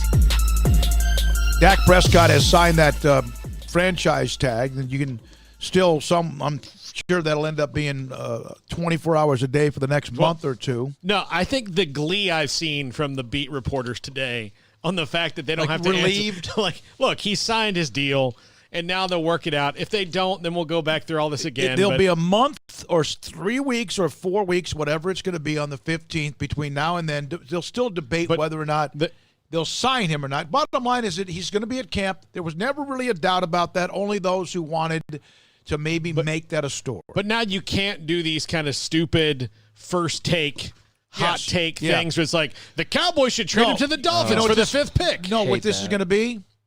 Does this mean he's leaving? Because they tag him 2 years in a row. Dak doesn't want to be a Cowboy. He's upset at Jerry's lack of comments about the oh gosh, I can see it now. Could be, but the bottom line is he signed the franchise tag. When and if they go to camp, he'll be there because he's now under contract. And by the way, $31.4 million, pretty good cash. Pretty good cash. What does that make him? That's the average of the top 5 or 10 quarterbacks? Top 5, yeah. So he's in the top 5 quarterbacks. By the way, I'd be willing to do that job for 10% of that. They could save a bunch of money with just hiring any one of us if that was the deal. There was a pretty disturbing story from over the weekend. Bubba Wallace, who's the NASCAR, go ahead. Oh, I'm sorry. We'll get to that. We do need to get to that. But, Craig, you had the stats from Baylor Athletics on the COVID-19 testing. Yeah, so Baylor has sent out their weekly email, and it says, and this was actually from our in-studio guest just a little while ago, David Kay, says, as Baylor Athletics continues to onboard student-athletes, the department will release a weekly report of both positive and negative tests as of June 22nd, 2020, today. As of today, positive cases, 8. 4 of those 8 positives are symptomatic. 4 of those 8 positives are asymptomatic, and they've also announced 101 tests have returned negative results. So, me doing this extremely complicated math, 109 tests has yielded 8 positives, half symptomatic, half asymptomatic. And, for the most part, compared to some other schools out there, that's actually pretty good numbers. Well, considering who was the school you brought up that had 30? LSU's got 30 in quarantine. LSU, Clemson had 14, Texas 12 as of last week. Okay, so in a sports context of what's kind of going on, the National Women's Soccer League Challenge Cup is about to start, and the Orlando Pride have pulled out of it because they've had multiple COVID-19 positive tests, and this happened because they all went to a bar together in Orlando. Stupid. And that reopened under Florida's guidelines, and it's likely at the root of the spread through the team. Yeah, well, that'll do it. Going and hanging out at the bar with a bunch of teammates will, definitely raise your risk level. So, not saying what people should do one way or the other, but, for a team who's trying to go and play their game and, are having a lot of things, taken into account as far as being precautionary, that was a really dumb move on their part. That's the type of thing that Mac Rhodes is talking about when he discusses student athletes and coaches and the conversations they're having is, go out and live your life, but guys, we can't have you, just bouncing around like this is everyday normal, because you come back here and you can infect people. So, yeah, there you go. But, yeah, on the Baylor note, that was 5 more than last week. So they had 3 week number 1, 8 total now, 5 positives this second wave. And with 101 tests done, they still have about 400 to go. There's a long, long way to go there, but I'm sure Mac Rhodes will have some comments for us tomorrow. That's interesting, though, on the Orlando Pride and the NWSL. And there's a lot of leagues right now that are a little bit nervous about what the next steps are looking like. The Geico 500 is a NASCAR race in Talladega. I think that the race is still underway. But there was a sign of support from NASCAR drivers that was amazing when in his garage, Bubba Wallace's garage stall, there was a noose that was found. And Richard Petty, who's the icon of NASCAR, Dale Earnhardt Sr., Cale Yarborough, but Richard Petty is at the race today in Talladega. And said the most important thing for me right now is the hugging my driver. Petty later issued a statement on Twitter condemning the race's act. The race was postponed from Sunday because of inclement weather. The first race that Petty, who's 82, attended since the sport was shut down. Bubba Wallace drives the 43 Chevrolet for Richard Petty Motorsports. Black driver. They will have an investigation. The FBI will look into it. Dale Earnhardt Jr., I don't know about our I don't worry about our sport. I have confidence NASCAR's leadership will find who did this and continue pushing us in the right direction. I do worry about Bubba. I hope he's feeling loved and supported. Keep sending him love and support. He needs it now more than ever. I just don't know why. How you could just do that. Well, but let's also say this, is that there are acts all over the country. This one is pathetic. Yeah. This is downright despicable. And there are acts of people being hung, mannequins, whatever, whoever they are, in no, effigy. there's black people being hung mysteriously right now. And there's been more than a couple of cases that have emerged over the last couple of weeks of just, seemingly non-suicidal, non-health related, just random hangings going on. And that's frightening stuff. And, there's a certain portion of the crowd, like with the Bubba Wallace situation, that, they want to automatically assume it's a Jussie Smollett. He's taking advantage of people's emotions and planted it there. I hate that people have that reaction. This is no Jussie Smollett situation in my mind. Bubba Wallace has no need to try and make a hoax like that. So to whoever did place that noose there, just what kind of a disturbing, just terrible person do you have to be in the midst of what we're all going through right now to think this is a good idea, that you're so filled with hate that you actually in your own brain think that that's the fun move, that's the cool move to do, when it's very clear that you are in the minority. As much as you must have hate for minorities, you actually are in the minority. So I hope that this investigation that's going on to determine who placed that noose apparently in his garage will be found out and will be publicly shamed and publicly dealt with after that. But, yeah, the showing of support you were referring to was that all the drivers surrounding his car helped push him to the front of the pack, and just a solidarity move with all of the NASCAR drivers. And Bubba Wallace put out a picture on Twitter of him in front of his car with all of the drivers who had, walked alongside his ride that were all lined up behind him in the show of support. So, yeah, he's getting a lot of attention right now. He was just previously being, kind of the token black driver, so to speak, in a sport filled with white drivers. So he was already getting a lot of attention, but, now with this incident, it's taken a little bit of a different turn. But there are disgusting displays around the country. What happened with Bubba Wallace in his garage is sickening. Jacksonville police Saturday morning, officers find a mannequin being hung off the bridge with a pig face. Yeah. This not what this is supposed to be about. No, it's more hatred and more hatred and more. That's not what this movement is supposed to be about across the country. The optimistic side of this for me is that things are always darkest before the dawn, and sometimes these things happen because the last vestiges of what this was in the country are getting rooted out, and people are trying to cling to their old backwards ways, and they do these things, and then but the other side of that is we can find out who they are. We can start rooting out. People can see how bad this is in a new context, and maybe this will help us get through it by seeing, and people can stop. But it's so hard to see and hear all these things right now. Well, some people are just so racist that it's not going to matter. Like they could find, whatever in Bubba Wallace's garage. They could find a white hood autographed by, the entire Birmingham chapter of the KKK, and some people would be like, that's funny, because some people are just filled with hate. I mean, it's like the person who decided that it would be a good idea at this NASCAR event, since they've now banned Confederate flags, because, that means so much now, that they decided we're going to fly a plane over the NASCAR event with a Confederate flag flying off of it. Somebody decided that would be a good idea. Somebody decided it would be a good idea to put a noose in Bubba Wallace's garage.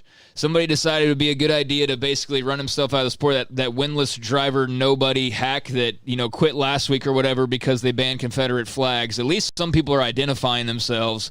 But I hope whoever put the noose in Bubba Wallace's garage is identified in kind, in turn, and then dealt with subsequently. Just a lot of people exposing themselves, I feel like, nowadays, and some that still need to be exposed. But, yeah, there's ugly things going on. And to Paul's point, hopefully it's the dark before the dawn in this new world where, racism's not totally stomped out, because that's a little bit unrealistic to expect, but where it is eliminated in many cases, where it's been maybe not condoned, but just accepted or not discussed or overlooked. Hopefully those types of things don't continue to happen. But it's an ever-changing world for sure, and there's a lot of hate out there. There's a couple of texts and a one from one of our listeners about an incident today in Austin in which he was confronted. I'm going to read that one in just a minute. I hate that I missed the one from the 913 during Larry Little. Artie Donovan of the Colts said you ate garlic to have bad breath when you played against him. Is that true?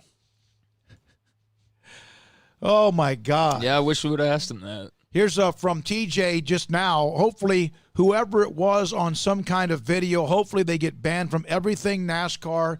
Make them go through some psychiatric class uncalled for. From the 254, apparently it wasn't a noose. It was a serpentine belt. I don't know what that is. Serpentine belt is just a part of the car. It's, like the belt snaps and your car's screwed. You can't drive it. I'm pretty sure. I've had to replace I haven't myself replaced it, but I've had to get one replaced. So, yeah, it's something you need for your car to run. And if that's the case, and it is that, because I'd seen that and I saw it get dismissed, but maybe that is something to it, then, I mean, yeah, that would be something if that's, in fact, what it was. And you would think, though, that drivers would know what a serpentine belt is and know the difference between that and a freaking noose. That's from the 254. Yeah, so if that's the case, then hopefully that gets promoted and put out there as much as the talk of it being a noose got put out there, if in fact that's the case, because, one disturbing thing I've noticed with social media is not only does a lot of false information get put out, but what's truly frightening are the number of people that just, choose to believe false information even when presented with the fact that it is false, because they want to believe what they want to believe. And the most frightening is the false information that's disseminated out there, and then it just spreads all over the place, even though it's false, but the true story itself gets maybe like a third of the play. And so, we'll see what happens if that is in fact the case with Bubba Wallace, but he is being shown a lot of support today by fellow NASCAR drivers. I don't know what the story is about. Was the serpentine belt still hanging in a threatening manner or not? I just asked the 254 that question. If it was a misunderstanding, it's a large one. That's damaging in many ways if it was, but you're right. You can see now with everyone having cameras on their phone, there's a lot of things you can sit there and take video of for seconds, but not what was happening before and or after. Not that ever any life should be in danger, but you don't know if somebody's life was in danger and they react the way they do. All right, I want to go back to something on the Baylor football team. William Bradley King is going to be a defensive end, correct? Linebacker, but yeah. Well, stand up. Yeah. Hybrid. Yeah. Who was going to play that position, Craig, prior? Because you have Gabe Hall and you have they're nothing Obaniah, but they're both going to be. Those guys are D tackles. Those are big, huge dudes in the middle. We saw them a little bit last year, and both of them raw, but very, very talented. So T.J. Franklin's another one, the kid from Temple. Yeah. Who's going to be a part of that interior part of the defensive line. Cornerbacks, you have Tejada, you have Kalen Barnes, and then your safeties, Craig Woods and Morgan. I'm just throwing it out. I'm just having to talk football for a second. Is that right? Yeah. Then you also have Milton in the secondary. Mm-hmm.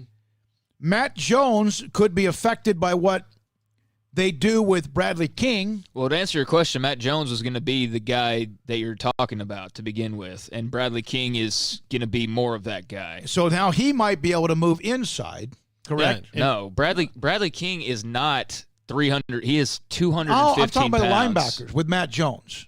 Okay, linebackers, then potentially. Yeah, no, King's going to be on your out. King's going to put pressure on the quarter. That's what he did great at Arkansas State. But, you start to push some of these names together. And Abram Smith is now a linebacker. Yeah, the running back from Abilene. Yeah.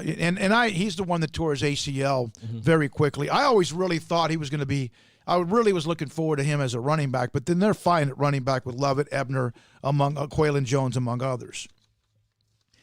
I guess what I've done since Matt Rule decided to leave is I've kind of had this cloud, along with James Lynch and others who leave early. I'm like, man, do they have anything back because of the loss of starts with Lockhart, with Roy, with James Lynch, with Blake Lynch, with Jamison Houston, and Graylin Arnold, and Clay Johnson, and yet, you've got this dude that might be better than all of them in Terrell Bernard. And Tejada at corner, who's really good. They really, what I'm admitting on the air is they have a lot more than I realized, even with the loss of the starts. I mean, their front seven is all gone but Terrell Bernard, really. I mean, so they're all gone, all of them. So that's a huge thing. That was the strength of the entire team last year, was the front seven. So that's all completely gone. So they've got to do something about that. But, hopefully, they've got the depth to where people can stay in it. And one of the good things about Phil Snow was Phil Snow played a bunch of guys. So people got reps. It's not people are going to be stepping into completely new roles for the first time. But, it's good to get a William Bradley King in there. It'll be good. Dylan Doyle. He didn't do much at Iowa, but he's a body. But if they can get him, yeah. I mean, he's played, though, college football a little bit. So, and that's a position they need. If he can get a waiver, that'd be a huge thing. Yeah, I guess just the overall thing is, yes, it's true that they're replacing a lot, but B, it's also true that they have a lot of potential talent. So, yeah, I mean, there's a lot of guys we're waiting to see. Matt Jones, as you mentioned, William Bradley King. We saw a lot of the young D linemen last year. I mean, I think we kind of have a good idea of what those guys can do. Just are they as good and consistent as the players who left, like the two Lynches and Lockhart? I don't know if Franklin and Hall and Harrison White and all those guys are quite there just yet, but they seem to be pretty good in their limited action last year.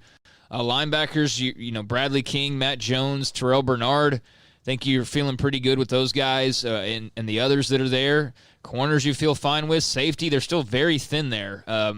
They never got to fill in the safety spot very well scholarship-wise with Matt Rule for whatever reason, but JT Woods and Christian Morgan have kind of been the names now for a couple of years.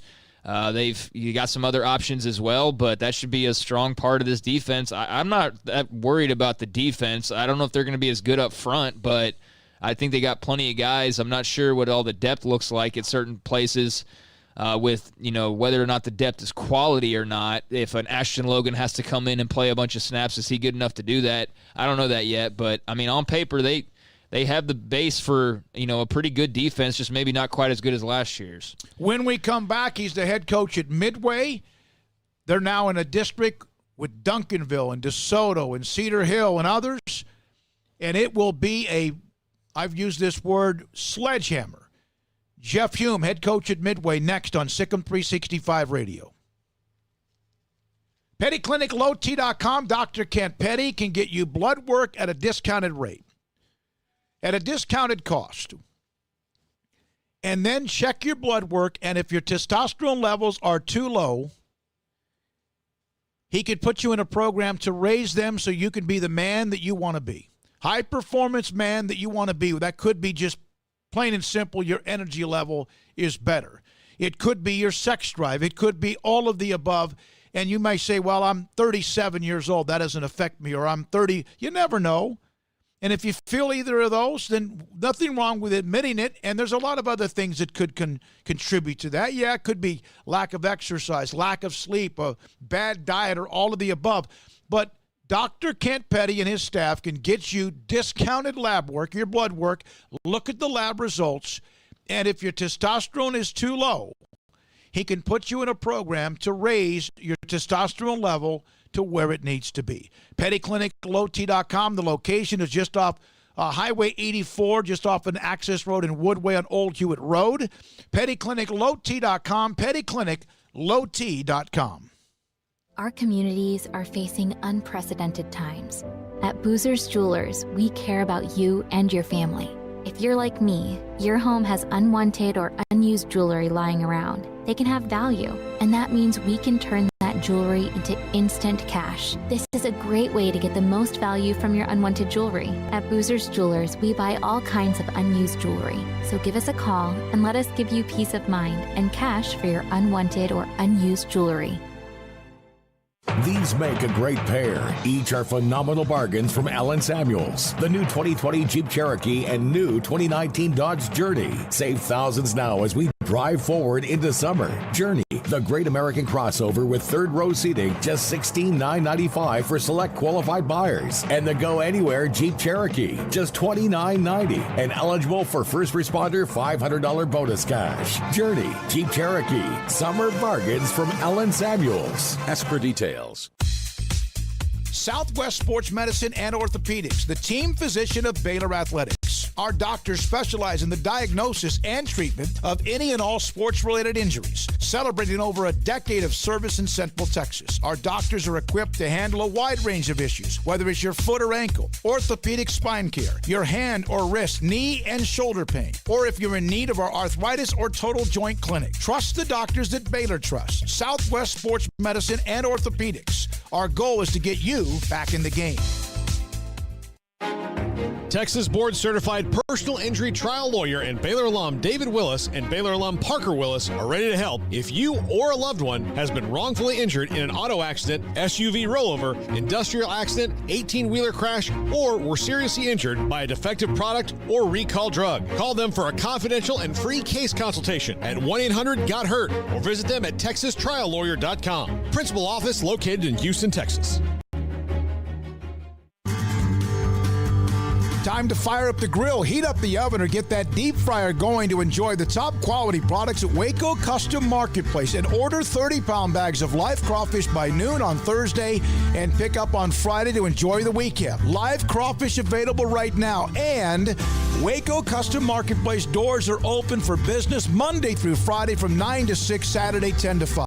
And crawfish boil boxes available as well. Make your order for live crawfish by noon on Thursday. Pick up on Friday for the weekend. Waco Custom Marketplace, your home for fresh kolaches, cinnamon rolls, and baked bread daily. Butcher shop to cut your steaks the way you want. Fresh seafood, summer sausage, boudin, and house-cured and smoked bacon. Spices, seasonings, soup mixes, charcoal, and lighter fluid. Waco Custom Marketplace, doors open Monday through Friday, 9 to 6, Saturday 10 to 5, 425 Lake Air Drive or WacoCustomMarketplace.com.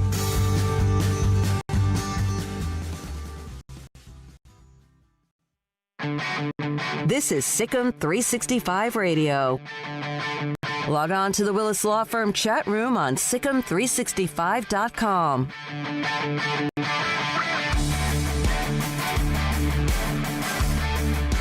When you look at consistency in the greater Central Texas area, we know about what La Vega has done, what Yo has done, what Mart has done, and there are other programs who have been a model of consistency, and then also what Midway has done as well, and they continue to do with the Panthers in the program. And as we enter 2020, Midway coming off a team that went 9-4 last year, probably about as far as they could go before Westfield beat them down in Bryan with that team that was so good from Spring Westfield. Jeff Hume, in his 5th year now as head coach of Midway, joins us on SicEm365 Radio. Craig Paul and David Smoke. Has it really, this is your 5th year? It didn't seem like that. I'm telling you, that's I totally agree with you, David. I mean, it seems weird. I mean, you blink and 5 years goes by. I mean, talking to you guys all these years has been great, but I can't believe it's already been 5 years.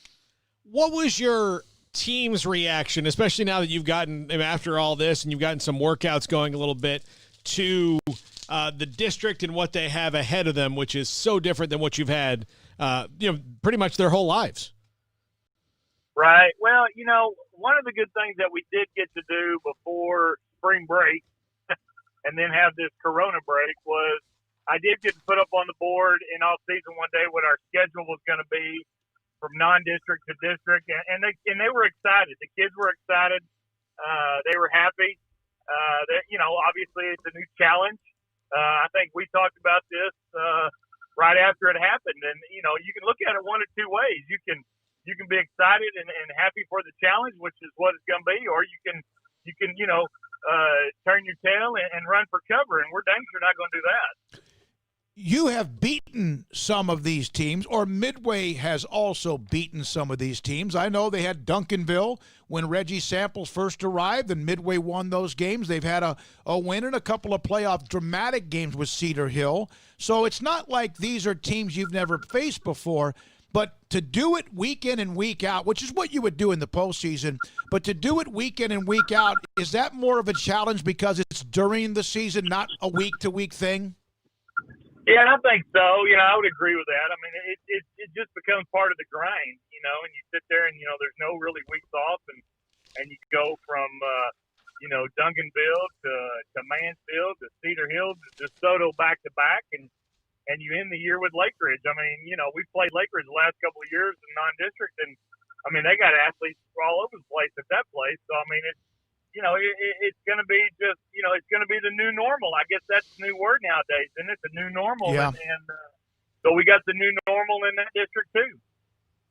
Coach, what do you like about what's returning? I know you got like a defense, for example. Zacoby Haverly was a player that definitely flashed a lot last year. Jalen Gibson. Obviously, you've got your QB back as well. But what are your thoughts on kind of what's coming back for the Panthers?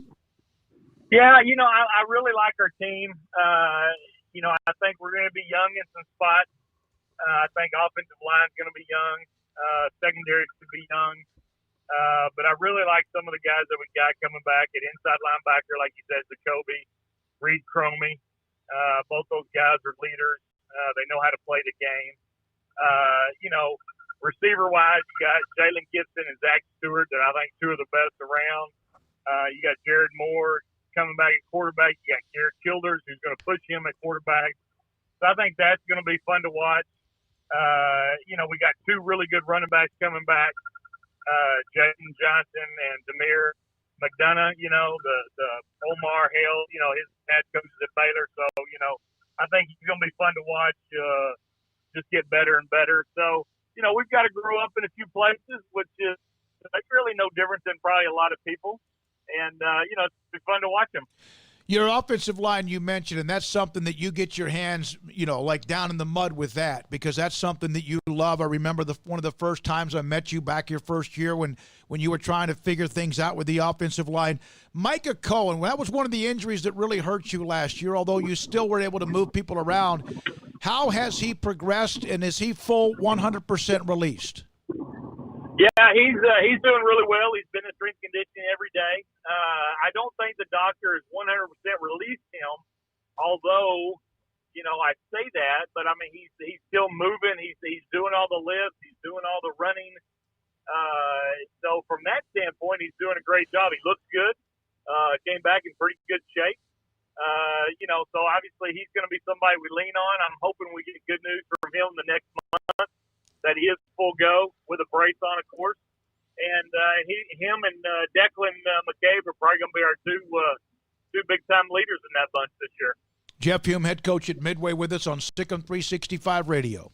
How important was it for Jared Moore, your quarterback, to have the end of the season that he had last year, where he really started to gain some confidence in himself?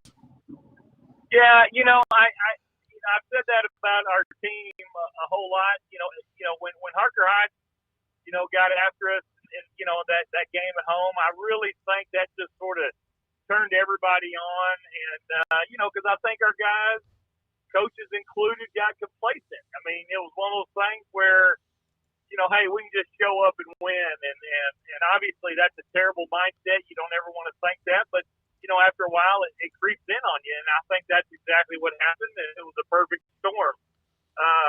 But I think after that game, I think everybody can look at that and say, my gosh, well, look what they did the last three games in district. Look what they did those first 2 weeks in the playoffs. I thought that was great for Jared Moore. I thought it was great for our team. I thought it was great for their psyche and for the kids coming back this year. Coach, how much of – I know you had to form your non-district schedule, but how much when you're doing that can you also have an idea of what your district is going to look like? I'm looking at that trip out to Odessa you're going to be taking. You're going to be traveling a lot with the district as well, but kind of how does that go hand in hand, trying to balance both, especially if there's a chance you could be in realignment? Well, yeah, and Craig, that's a good question, because that is always the hardest part. We actually had DeSoto scheduled for week 2. And so, I mean, we were actually going to play them in non-district, and I was really looking forward to that because I know Claude, and I know what kind of team he always has, and I thought that was going to be really good for us non-district-wise. And then all of a sudden, we get that crazy loop-de-loop, and you're like, oh, my gosh, now I'm scrambling. And, the choices just, weren't available. It was, do you want to, play Trinity again, or do you want to, try something new? And obviously Trinity would have been closer, but I mean, when you talk about Friday Night Lights in Texas, it's hard not to talk about Odessa Permian, and that gave us an opportunity to give our kids a chance to play Mojo, and I think it's pretty neat, actually. I mean, I'm not looking forward to the road trip, but I can tell you this, I think it's going to be fun to play those guys just because of the history they have. Here's something I'm gonna throw this out here, and I hope I piece this together.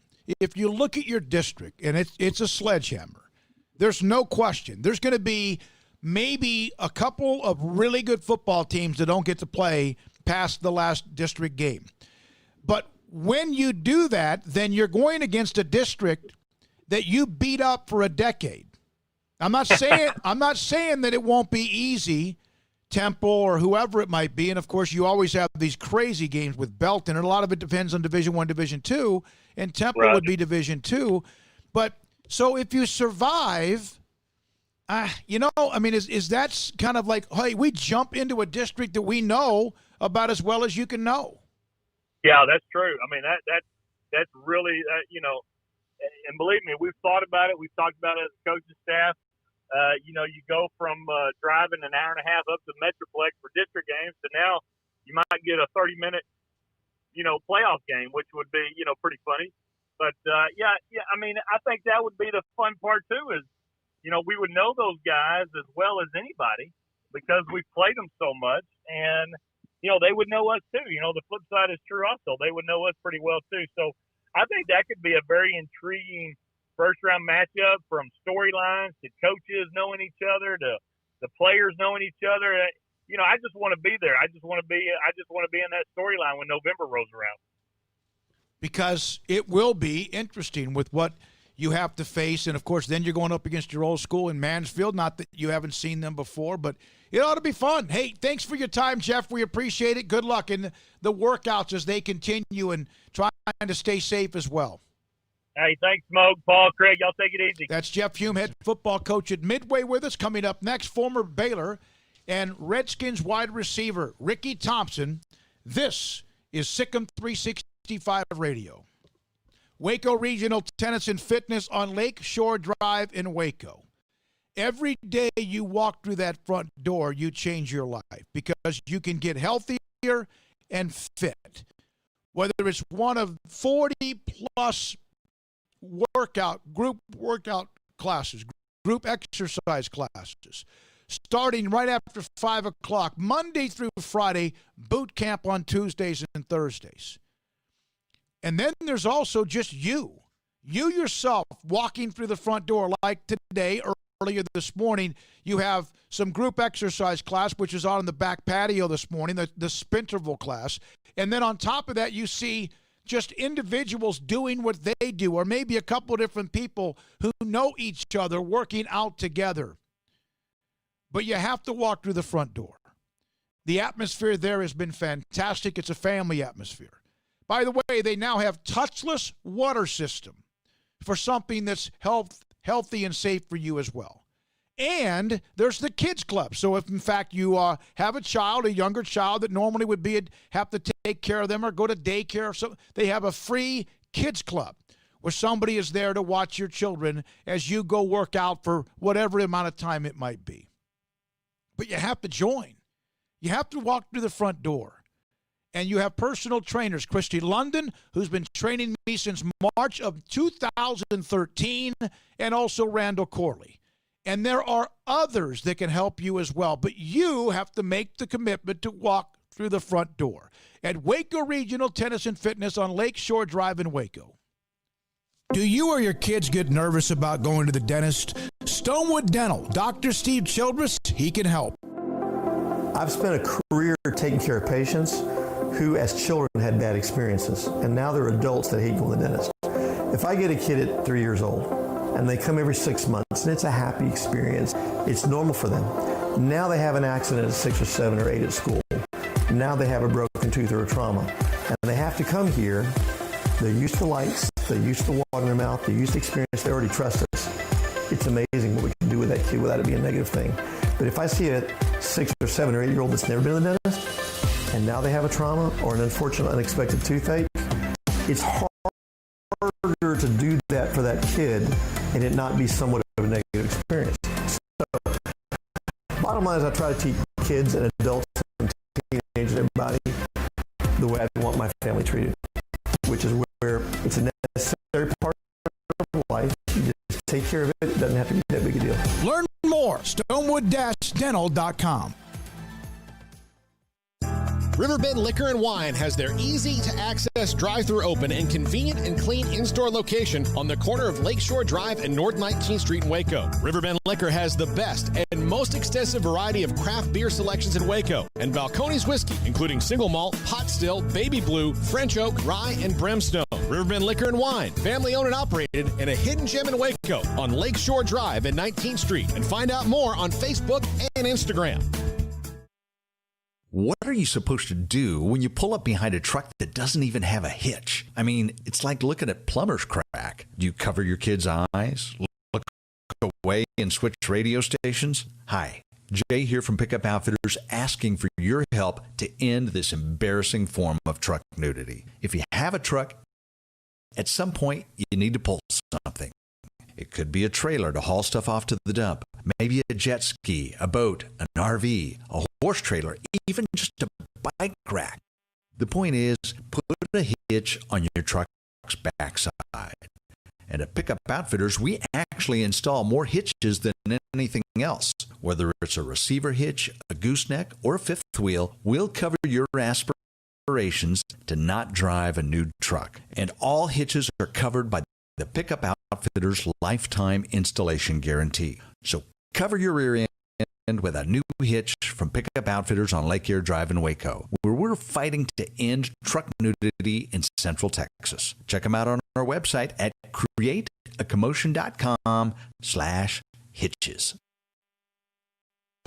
One size fits all. That may be all right for an adjustable belt or cheap sunglasses, but when it comes to your financial needs, no one wants a one-size-fits-all strategy. Ben Erlinson, your Edward Jones financial advisor, knows that his most important goals are yours. That's why he takes the time to understand your needs, knowing you. That's how Edward Jones makes sense of investing. Ben Erlinson, 100 North 6th Street in Waco, 254-759-8533. Edward Jones, member SIPC. This is SicEm365 Radio. The 5 o'clock hour is sponsored by Edward Jones Investments with financial advisor Tom Albers, staying in touch with you and your money through these difficult and changing times. Edward Jones, making sense of investing. On first down, Brewer, play fake, got time, delivers, catch made, Platt, Chris Platt, sprint for the end zone, touchdown, Baylor. They sure did take their shot, 50 yards. This segment on Baylor Athletics on SicEm365 Radio is brought to you by Richard Carr Buick GMC Cadillac, located at the Imperial Drive exit off Loop 340 in Waco. Proud supporters of all Baylor Athletics. Here's David Smoke, Paul Catalina, and Craig Smoke. Thanks to Richard Carr Buick GMC Cadillac for their sponsorship of the Baylor segments. Before we get to Ricky Thompson, former Baylor wide receiver, Redskins as well, part of the Baylor football broadcast. Craig, a quick note in baseball? Yes, so the latest proposal to play 60 games was up for vote today by the players, and they have voted against the latest proposal to play 60 games, 33-5 against. So back to the drawing board for Major League Baseball. Surprise, surprise. Not a surprise at all. Yeah, you're right. Just that they're just, I'm telling you, they are together. They are united, and they have been. Baseball's union, they've been united for longer than any other sport. We're now joined by Ricky Thompson, former Baylor receiver, part of that 1974 Southwest Conference Championship team, and also a member of the Washington Redskins and the St. Louis Cardinals and Baltimore Colts in the NFL. Ricky, good afternoon. How have you been? Hey, good, guys. How are y'all? We're doing really well, and there's so many ways we could start with this today, but let's start with the Baylor receivers coming back, those who didn't play much, who are getting better, you think. Of course, we haven't been able to watch them, and then also trying to replace Denzel Mims. But you like what you see on the tree, so to speak, with the fruit, the talent that is back, and some of those that might be getting better? Yeah, I really do, and that's hard to say when you lose a guy like Denzel Mims. And you guys know it. The Denzel that we saw his senior year was not the same Denzel we saw as a junior. I mean, this guy decided to play football. He played tough. He made incredible contested catches. I know you guys remember the catch against Texas where it was practically one hand laying full length out of bounds. Just catch after catch. The catch that beat Oklahoma State, which was his junior year, with 5 seconds to go. You miss a guy like that, yet I think overall quality, I think your receiving core will be better this year. You've got tremendous speed out there. I love what Larry Fedora does offensively. He's going to put these guys in the best position to be successful. And we've got a lot of guys out there. Remember, Ellis, these guys that have redshirted that have never played, and they're going to have a hard time getting on the field. Obviously, some of them will, but I think you're going to be really talented out there. And Charlie Brewer, whoever it may be, is going to have plenty of weapons out there. I'm excited to see it. Do you expect to see an uptick in the run game because of, one, depth along the offensive line and just the kind of offense that they'll be running that'll be a little bit more multiple than it was in the past? Absolutely, Paul. I just think people mislead the spread as strictly a throwing offense. When you hear run and shoot, these aren't run and shoot offenses that we're seeing now. It's really a mix, pretty much 50-50 run pass. And I think that you will see this run offense really thrive with this Fedora offense. And these guys particularly love it. That's never seen an offense like that. I can't imagine him not being very successful. And guys, remember Tristan Ebner and what a quality back he is, and how much we missed him when he was out. But when he's full go, he's a great out of the backfield receiving and running as well. And what a threat they'll be in this type offense. And I think if anything, you'll have an improved running game. And I think the offensive line is going to be much better. I do. I think these young kids has developed. You've had a couple of guys that have come in that will help. And just offensively, I think that'll be the strength of this football team, particularly early in the season. What do you think the biggest differences will be that we see, Ricky, between what was done offensively under Matt Rule and co-coordinators the last 3 years versus what Fedora does?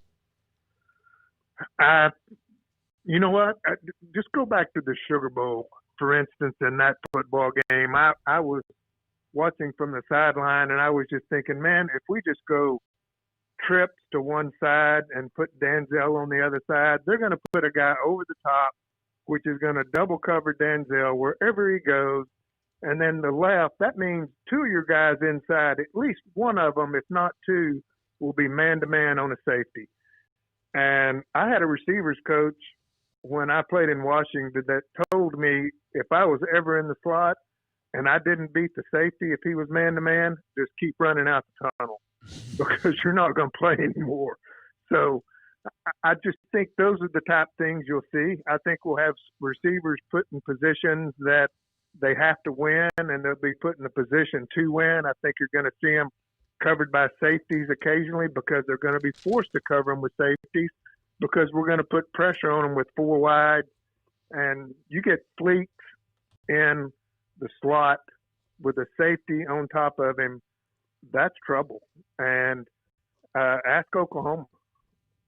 No question. And I've when I've kind of gotten a little bit of insight from those who were on the staff, throughout the last few months, Josh Fleek's name seems to be somebody that maybe even Larry Fedora is kind of licking his chops to try to get him matched up in certain ways.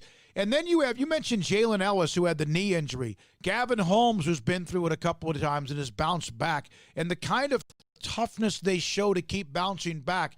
Gleason, and on and on. There's some young kids that we don't even know yet what they're capable of doing.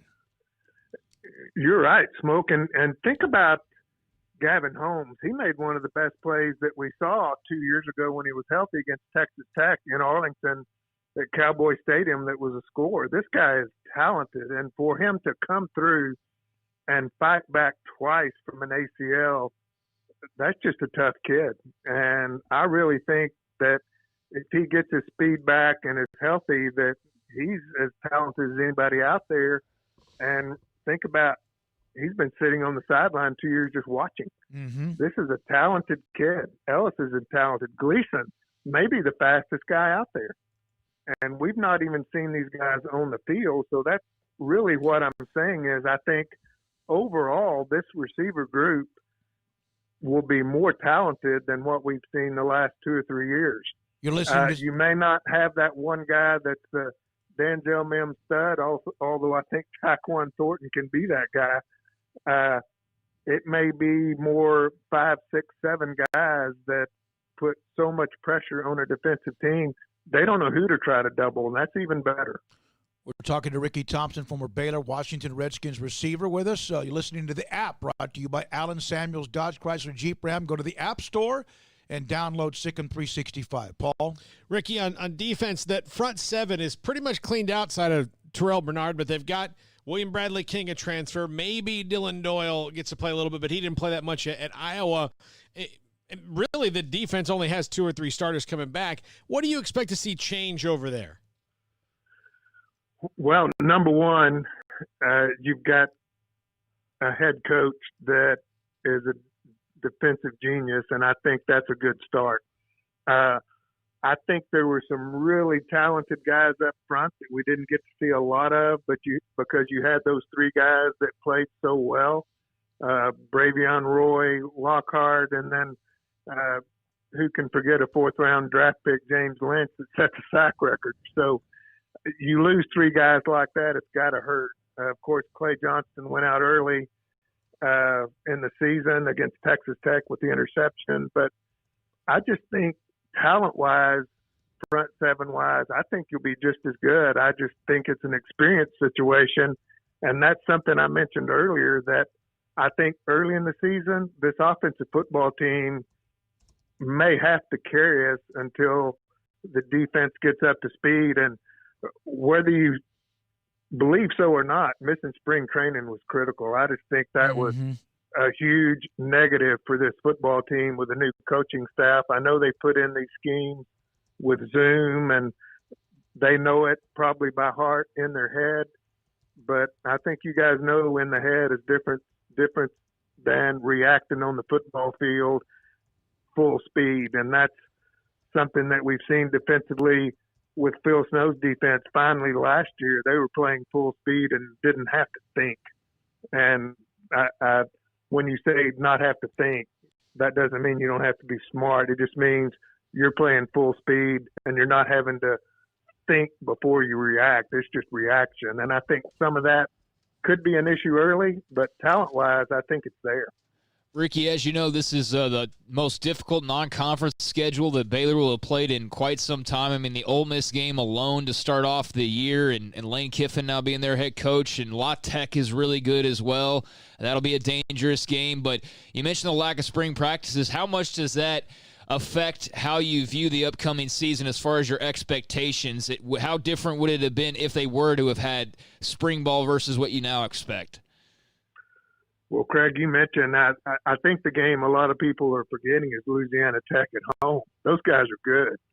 And stack that on top of Ole Miss, and you're right, by far the most difficult non-conference schedule in many years.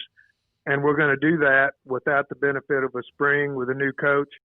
I know one advantage supposedly is the 6 weeks preparation time in the fall, and thank goodness for that, and that's going to help. But it's going to be tough starting with someone like Ole Miss with this new staff. Now, the advantage there is Lane Kiffin's new as well. He's putting a new offense in, probably a new defense. So maybe we're opening with a team that's going to be in really the same situation that we are. But I just think you really don't know. And these coaches have been able to look film, but until they get these guys on the field, I wouldn't be completely surprised if you don't see some changes in personnel first 2, 3, 4 games after they get in game-type situations, because you just really don't know how guys are going to react until the lights are on. Ricky, I don't know. Practice is practice. Go ahead. No, sorry. I had a follow-up question for you, but I'm going to hold that back for later on with what you were saying. In the NFL, during normal, there are 4 and in some cases 5 preseason games, and every team and every coach has a different philosophy on how to use them. Did you ever think at all when that allowing a college to scrimmage another college, even if it's in a practice setting, would have been a good thing at all in August, or is that too dangerous as far as injuries? You know what? With the limited scholarships now, I think that is a factor.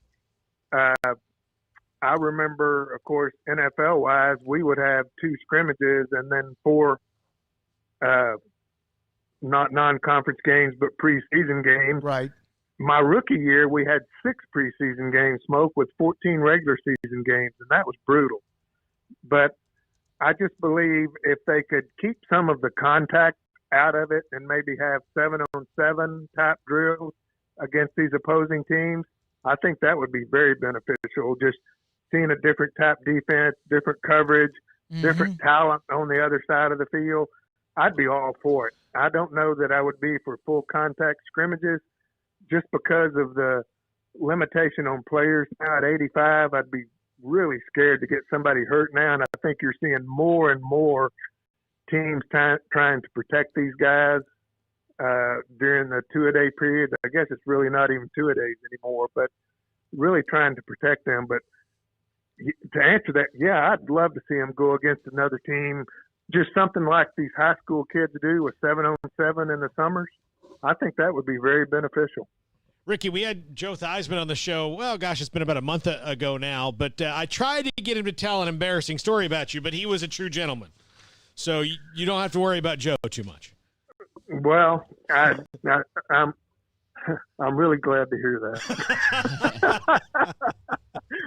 Because there's probably some he could tell that really wouldn't go over the air very well. But Joe's a good guy. I was fortunate to play with him, and actually we were roommates on the road and in training camp. And I can tell you one funny story. We were coming back into our dorm room late one evening, about 5 minutes before curfew. We're on the 3rd floor, and Joe looks up, and there's something hanging out of our window. And I said, Joe, that's not something. That's one of our beds. And about that time, our bed flies out the window. A few seconds later, the second bed flies out the window, and then Dave Butts hangs out the window and said, "Good night, boys." So he knew we didn't have time to get our beds back up, so we each grabbed a mattress, hauled it back up the steps, and slept on the floor with our mattress because our bed frames were down 3 floors in the parking lot. Oh my goodness! So, yeah. You never know about camp. Butsy was crazy, but Joe was a great guy. I don't think he gets enough credit for a guy that really was only 6 feet tall. And the way that guy stood in the pocket and delivered the ball, he was phenomenal. He really was. With what the players who are now either 4th year or redshirt juniors or some seniors or whoever else, the ones who have been through 16 through 19, the football players, do you think because of some of what they've experienced and their mental toughness of getting through a disruptive time, does that in any way help with the disruptive time they're facing now? I think it does. I think any time that you're forced through some type of adversity, there are advantages to it on the other side. And I think we know those guys just went through hell. And for them to get to this point and face another situation that is like we have now, both health and otherwise, is a test for everybody. But, you know, one thing that I do know, and I believe, that team sports are one of the best ways that we can have people that come together for one cause and overcome problems and become brothers, because you don't get on a field like that when you're depending on the guy next to you and not gain a lot of respect for each other. So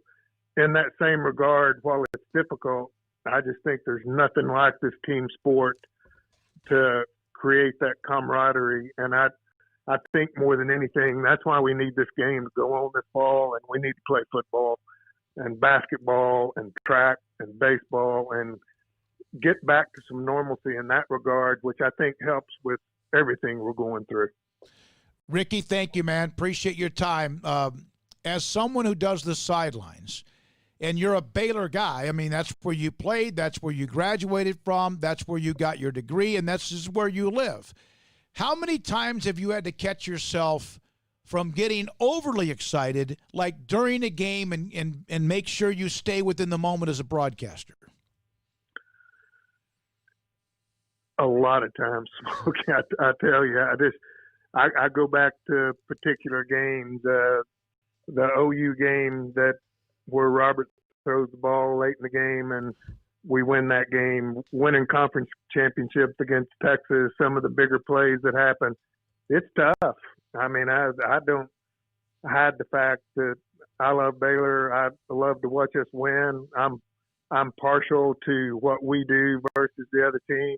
And probably sometimes that comes across that I'm partial, but you try to control that the best you can. But, sometimes, and JJ and I have talked about it, I think sometimes the people like to hear you get excited and be somewhat partial for the team that you're really representing there. And I think that's when it's fun, when those games get exciting and sometimes you don't know exactly what to say. You're going 90-0 and enjoying the moment and getting excited, and hopefully it's not too partial that it offends anybody. Thank you, Ricky. Always appreciate your time. Ricky Thompson, former Baylor wide receiver, 1974 Southwest Conference Championship team. We've gone back. Don Truill was a part of the show last week. We've had players that have played throughout the years, whether it's the 50s or the 60s or all the way through right now. Players recently reached out to one that was a part of a Big 12 championship, trying to get him on this week. And it's a lot of fun. And what he said is that we need to get back to games being played. That obviously that doesn't take away what we deal with, what we see. But sports can surely be not a distraction, but can be something that allows people to kind of just – I think a lot of people are bored. It's not healthy to go throughout an entire day after day after day, and all you're inundating yourself with is negativity, from COVID-19 to racial injustice to protests to, COVID-19 to –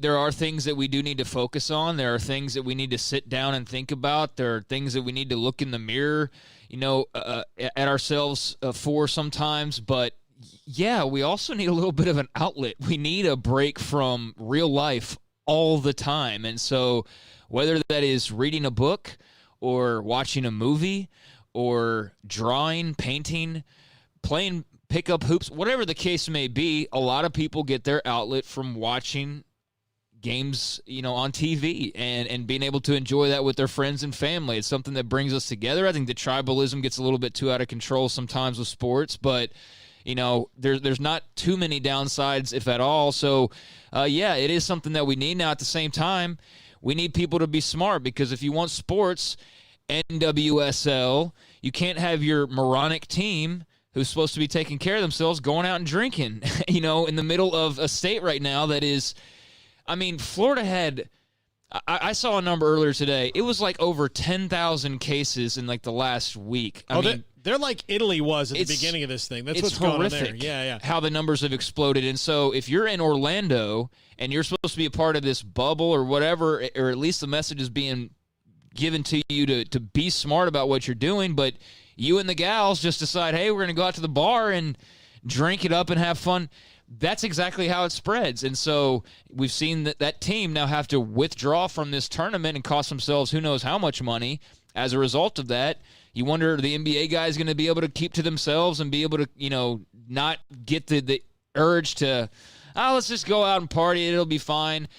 So, all these leagues are having to weigh the risks right now. And, hopefully everybody's being as smart as they can, because that's all it takes is some people getting out of line to just spread it everywhere, as we're seeing with that soccer team. I had somebody yesterday, I was playing golf yesterday, I played at Cottonwood Creek, and I had somebody tell me yesterday that they knew a couple of people, of course, that were on various advisory councils and stuff about how to handle reopening this or reopening that. And there were some that were just and I'm not saying they were being, people can look at this differently, but there were some that were like, we have to go do something. Where the economy is crashing. People are standing in these massive lines for food stamps or for unemployment. We have to go do something. We have to get ourselves back on our feet as a country or a state or a city or whatever. And I know that there's been flare-ups, and it's not good. And Waco's had plus 51, whatever it is, and Dallas. But isn't there also a mental health here that has to be battled with? How much are you allowed to do, and how much are you just sitting at home like a hermit? Yeah. There's got to be that. I mean, there's so much more, which is why we do need sports to come back. I had a meeting today with someone, and they said sports is divisive in a good way most of the time. It's a fun argument to have. The arguments we have to have now aren't going to be fun, which we need to have. But again, we have to. But there's a mental health strain that's on our populace right now that is going to take a long time to get out of. And people are going to have to take care of their mental health. But we also, we need to figure out some sort of way to get through this that's not, it feels like everything has to be one way or the other here. And part of this needs to also be, hey, let's figure out how we can do this, what your industry is, and how we can keep it going without all having to be in the same place at once. Like, let's figure those things out. So we need some ingenuity and innovation. But, I mean, again, you're right, Smokey. The mental health side of this is going to be long-lasting. It's either you are purple or you're green. You are either blue or you're red. And it is just to the point now where, and I said this on Friday, I got a couple of people that kind of tried to twist it around. What I'm saying is, for those who want intolerance, for those who want people to all be treated fairly, don't be the most intolerant yourself. And I'm not looking at black or Mexican or white or Democrats and Republican. I'm looking at everybody. We want everybody to be, we want everyone to listen to who we are, what we want. Okay, then you yourself have to listen too. Because some of the people who want tolerance are the most intolerable. And it's driving me nuts. There's a text that we received from a listener, and I'm not going to get too much into it, but he was walking around in Austin, Texas with a Pittsburgh Steelers jersey on. And this is somebody who I can share, not the name, but he served. And he got confronted with a young man who said, if you are wearing a jersey of an NFL team who has a white quarterback, you are being racist. What? Are you kidding me? That's just moronic is what that is. That's it's like just dumb. That's what you normally see reserved for the idiots on social media, not so much in person. Yeah. I mean, I don't even know what to say because that's so dumb that I don't even care to even weigh that person's value, opinion, or what they're even saying, because that's just the dumbest thing I've ever heard is we're going to start doing that. And by we're, like, literally one person in Austin. So, yeah, there's a lot of intolerant people screaming for tolerance. There's a lot of people complaining about how we're doing things. I don't know. I'm so sick of it all. So absolutely sick of everybody complaining about everything. I'm going to wear my mask when I go out to do things. And by the way, if you're in Waco, clearly a lot of people don't know. You got to wear a mask now if you go into businesses. I was at a gas station earlier and had 4 people walk in back to back to back into the gas station with no masks that got turned away. So just a heads up there for those, because clearly a lot of people still don't know that, considering 4 people got turned away in 5 minutes while I was standing there. But, yeah, I don't know. Everybody's so angry, and I just choose to kind of educate myself on what's going on but not get too down in the weeds with social media and all that poison, because there's a lot of intolerant people, there's a lot of ugly people, and I'm just gonna stick to myself. I'd rather do that. I walked into a convenience store when the first COVID closures, or at least shutdowns, began. What was one of the ones open all the time? A convenience store? Yeah. So why now mask at convenience stores? Because we had a spike.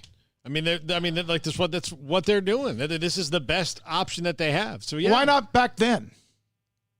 Well, why are they? Well, people complained about it back then. Everybody was but angry about. They were left. You didn't have to wear one, and now you have to wear one to go in a convenience store. You got to wear one everywhere, Smokey. No, you don't. No, you don't. Pretty much. There's exceptions, but that's what you got to So, do. are you more upset about not being asked to do it in the first place, or now being asked to do it? I don't like anyone telling me how I should breathe. Well, that's Smokey.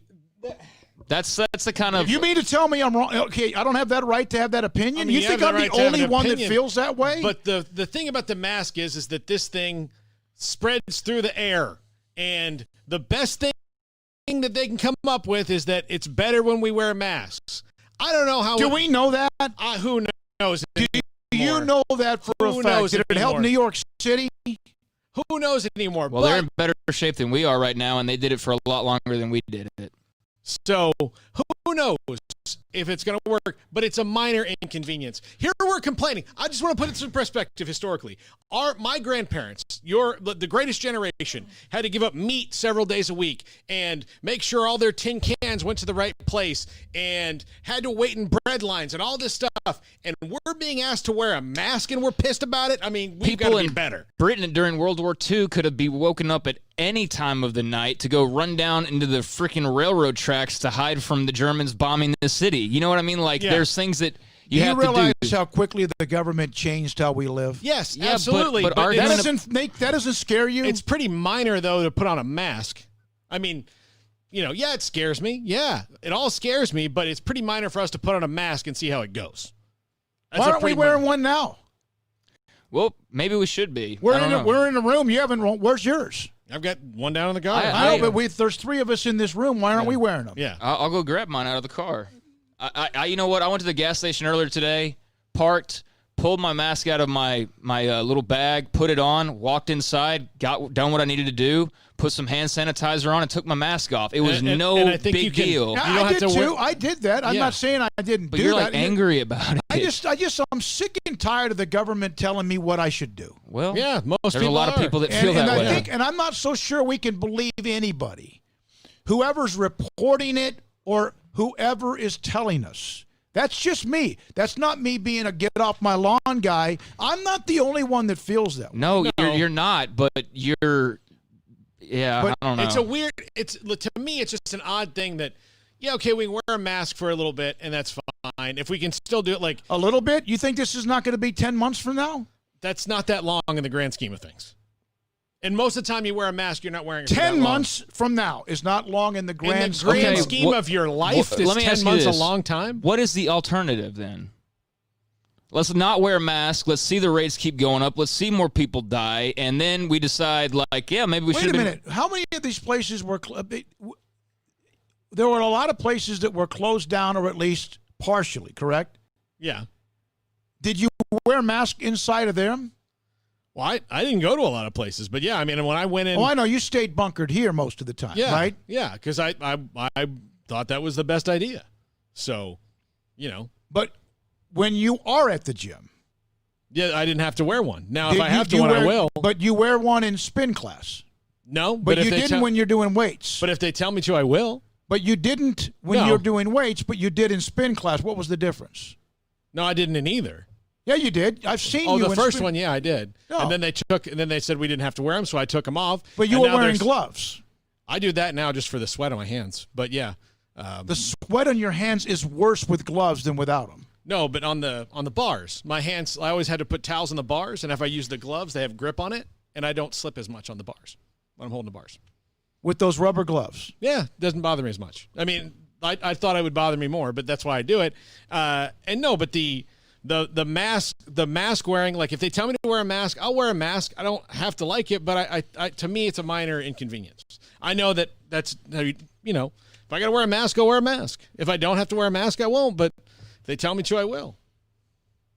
It's from Carl. To me, not wearing a mask is like not wearing a helmet on a motorcycle. Why is it legal in some places, but not in others? I appreciate the feedback. Well, the governor came out today and said that he is very concerned and said that something has to be done about the spike. And here we were, and the Clay Travises of the world that we were trumpeting a couple weeks ago for, you know, how he was talking about the state of Florida and how great of a job that they've done in opening everything back up. And they didn't ever completely shut down. And they're going to be opening theme parks back soon. Look, they're bringing sports back. Texas was right along for the ride as well.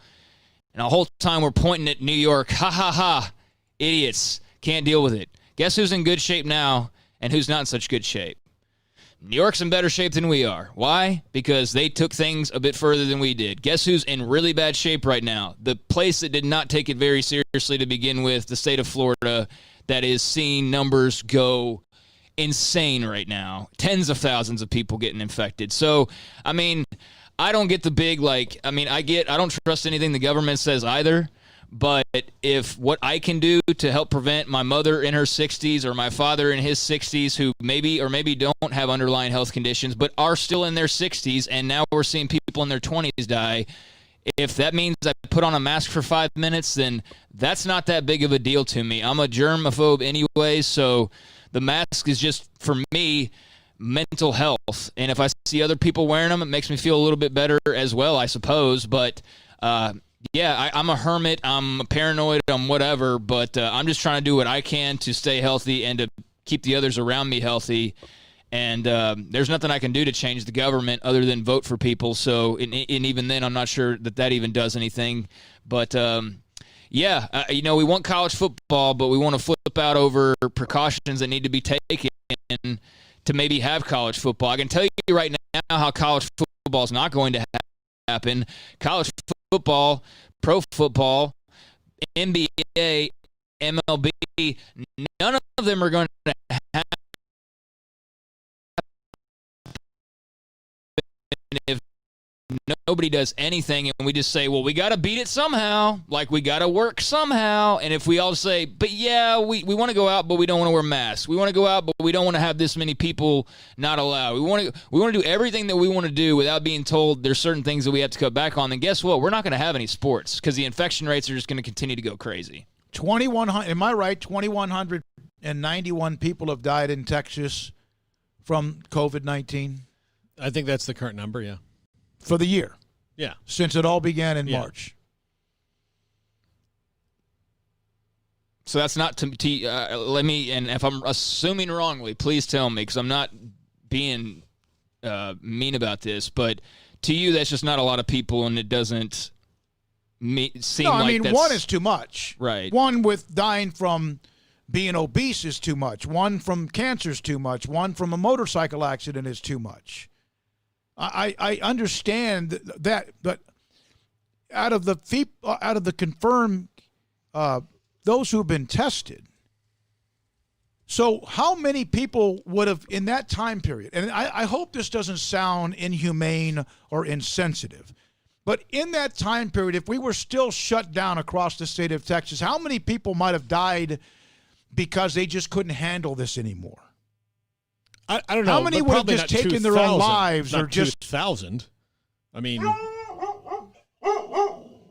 I think Woodrow agreed with me. Yeah, Woodrow.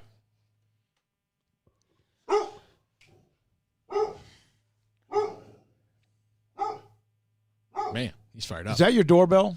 Yeah, that's my little. That's my brown furry doorbell. But I don't know. I mean, we'll never. The thing about this is we may never. Well, now we do know because we haven't done it completely the right way, but I don't know what the complete right way is. I don't know. The one thing about this, and I consider myself pretty in the know about everything and well-informed, I don't know what's going on. I don't know who to listen to. I don't know who to trust. But if wearing a mask is the little thing I can do when I'm out in public, then I'll do it. That's fine. It's not a big imposition to me, and I'll do it. I don't know how much of a difference it's going to make, but if it can help me not spread the virus, if I'm an asymptomatic carrier, then I'm going to do that. So I didn't wear a mask when we were at the gym. Yeah, that's true. But, maybe we all have to learn how to be different. 538, this is SicEm365 Radio. Dr. Kent Petty wants you to be the highest performance man you want to be. Are you sluggish, lack energy? Do you suffer from low sex drive? Petty Clinic Low T offers discounted comprehensive lab work to check on your various levels that can make a difference. It's not only time for you to be the man you want to be with higher energy and stamina and improved sex drive, but also the healthiest and high performance man. Screening for cardiac heart disease risk, EKG, cholesterol panel, blood pressure monitoring, testosterone or growth hormone deficiency, male infertility, hepatitis C, and prostate cancer screening. Petty Clinic Low T offers replacement therapy for testosterone or growth hormones, weight management therapy, and nutritional advice. It's not only time for you to be the man you want to be with higher energy, stamina, and improved sex drive, but the healthiest and highest performance man. PettyClinicLowT.com, PettyClinicLowT.com on Old Hewitt Road, just off Highway 84 in Woodway. PettyClinicLowT.com.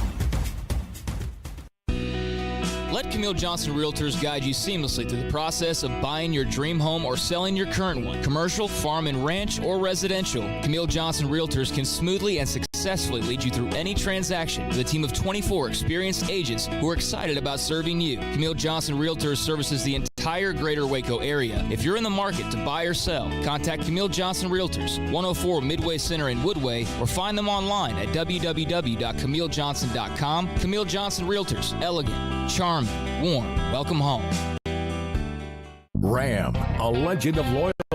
Alan Samuels, legendary customer loyalty. Now bringing you special Ram pricing to kick off summer. Pick the perfect Ram 1500 regular cab with special incentives, including $500 additional first responder bonus cash. Now just $22,990. Or pick up a loaded up new Ram 2500 HD Limited 4x4, the Motor Trend Truck of the Year. Now with up to $12,000 in savings. Drive forward. Ram from Alan Samuels. One size fits all. That may be all right for an adjustable belt or cheap sunglasses, but when it comes to your financial needs, no one wants a one-size-fits-all strategy. Cam Heathcott, your Edward Jones financial advisor, knows that his most important goals are yours. That's why he takes the time to understand your needs, knowing you. That's how Edward Jones makes sense of investing. Cam Heathcott, covering Conroe and Houston, 936-756-7717 or cam.heathcott@edwardjones.com. Edward Jones, member SIPC. Time to fire up the grill, heat up the oven, or get that deep fryer going to enjoy the top quality products at Waco Custom Marketplace. And order 30-pound bags of live crawfish by noon on Thursday and pick up on Friday to enjoy the weekend. Live crawfish available right now. And Waco Custom Marketplace doors are open for business Monday through Friday from 9 to 6, Saturday 10 to 5. And crawfish boil boxes available as well.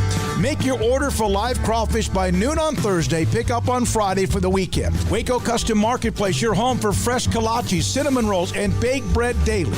Butcher shop to cut your steaks the way you want. Fresh seafood, summer sausage, boudin, and house-cured and smoked bacon. Spices, seasonings, soup mixes, charcoal, and lighter fluid. Waco Custom Marketplace, doors open Monday through Friday, 9 to 6, Saturday 10 to 5, 425 Lake Air Drive or WacoCustomMarketplace.com.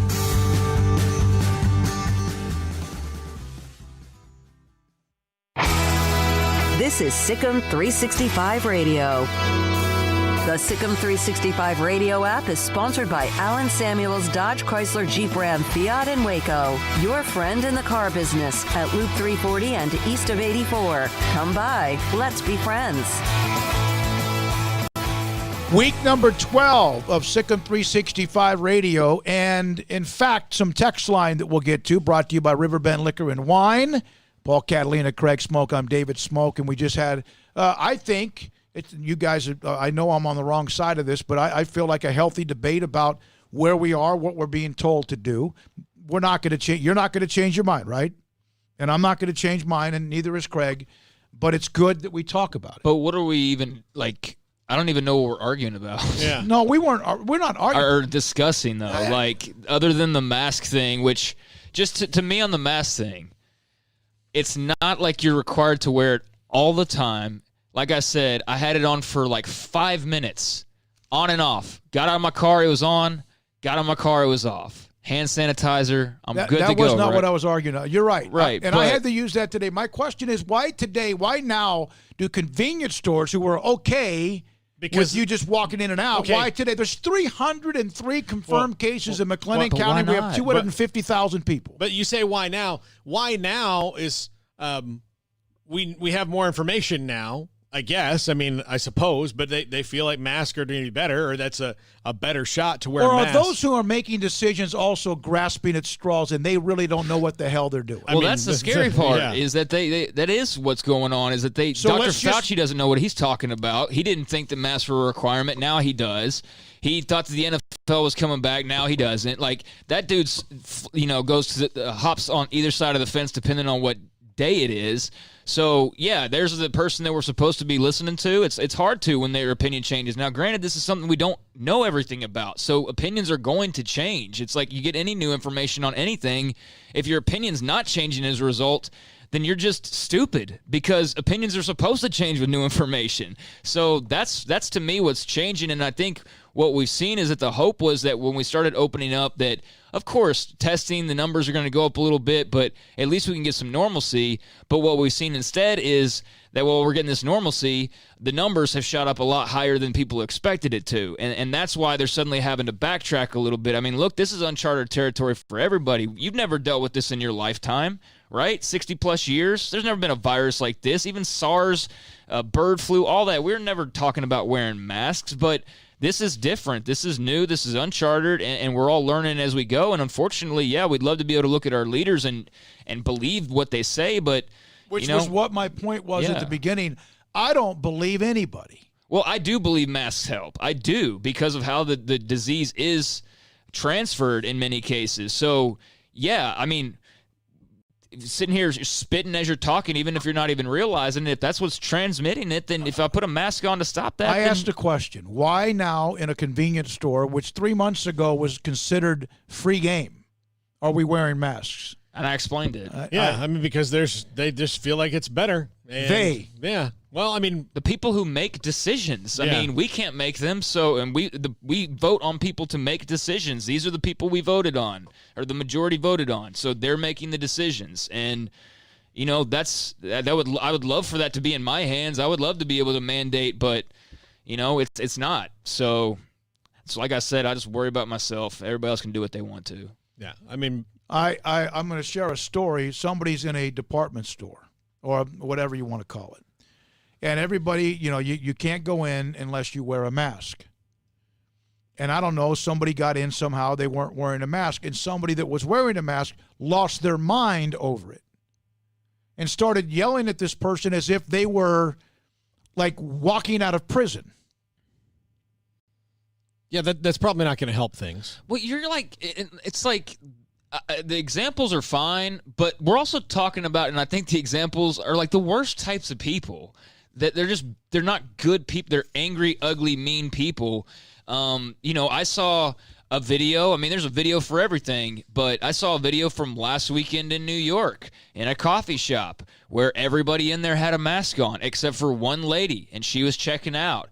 And somebody with a mask on made a snide comment towards her. And look, mask people, don't be, and I could say it if I want to here on internet radio, but I won't, but don't be ishy about your little sniping comments. Just like maybe say something in a nicer manner, but this person with out a mask on, somebody said something to him. She proceeds to lose her mind, go over to the girl who said something, and cough directly on her. And it's all caught on video. She turns around, she realizes she's on video, and her life's pretty much over now at this point. So it goes both ways. I don't think mask people who sit there and complain or take little shots are in the right. I think there's a better way to handle that. I also don't think the people that just flip out when somebody questions why they're not doing something that's now mandatory.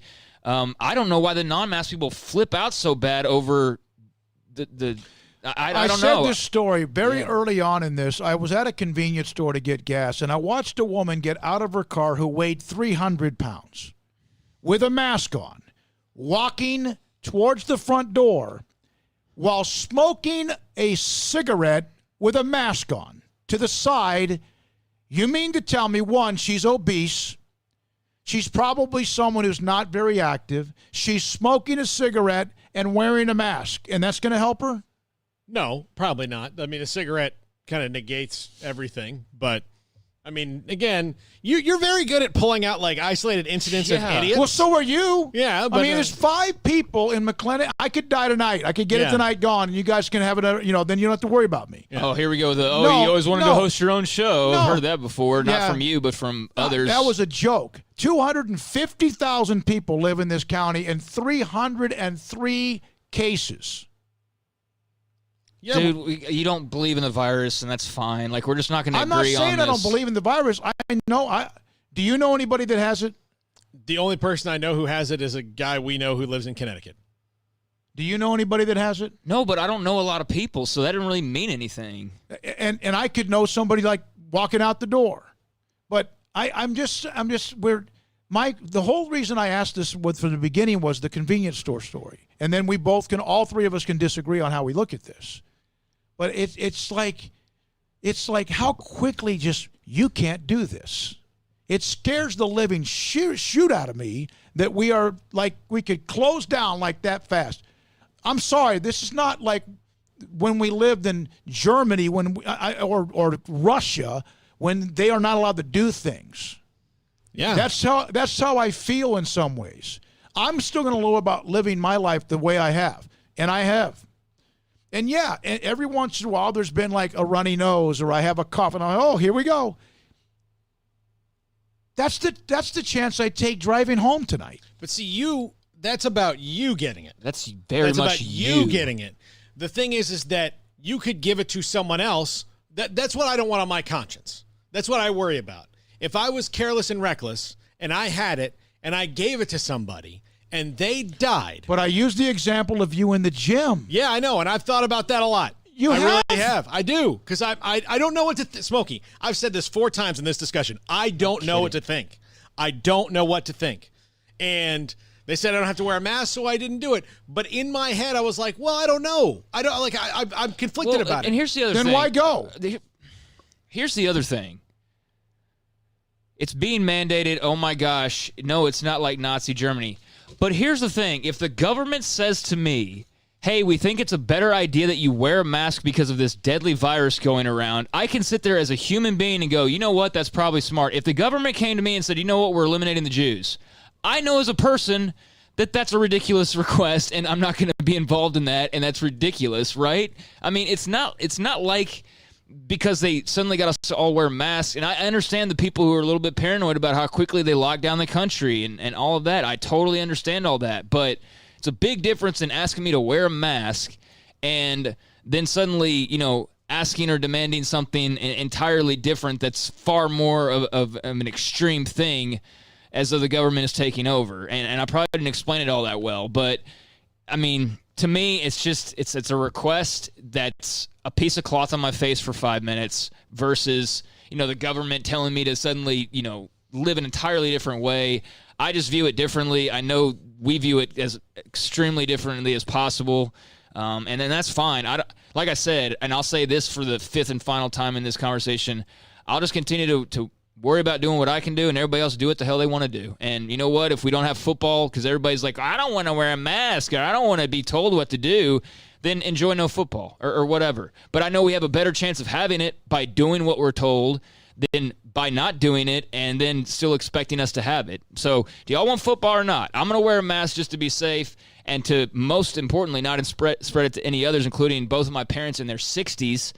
But everybody else, do what you want. That's where I stand on it.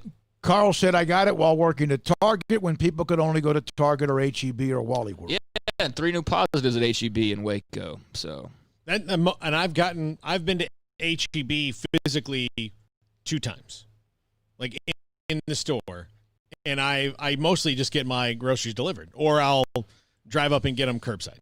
then why even go out at all? Do you?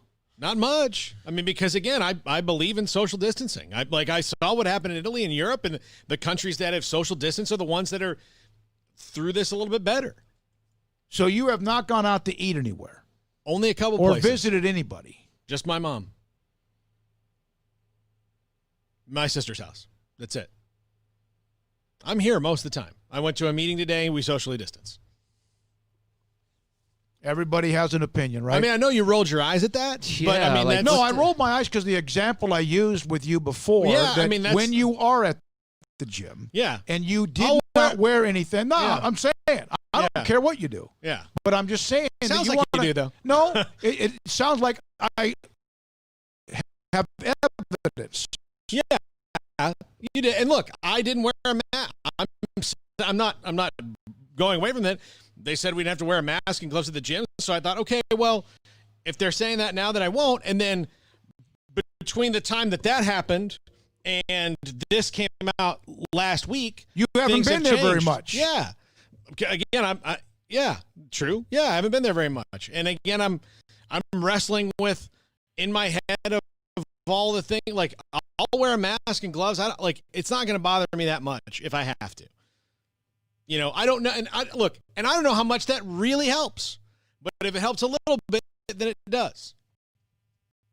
I don't know. But that's my thing. It's not going to bother me if I have to.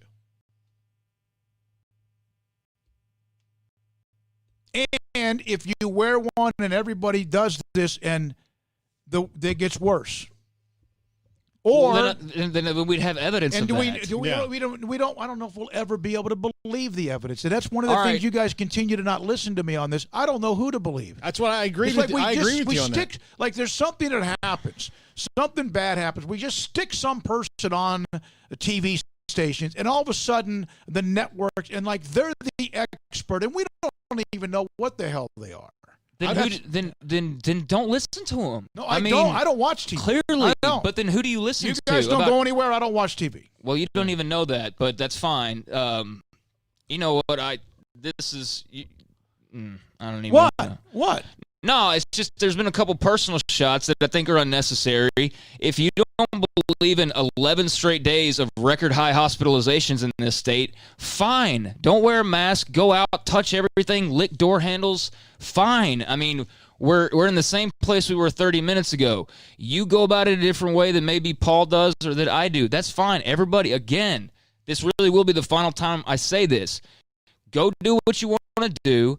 Don't be surprised with a bunch of people walking around with no mask, touching on everything, going about their daily lives. If we see 12, 13, 14 straight days of higher infections, and no, it's not more testing, it's hospitalizations of people of all age groups. Let's not have football. Let's not have sports. And let's just, because, you know, we don't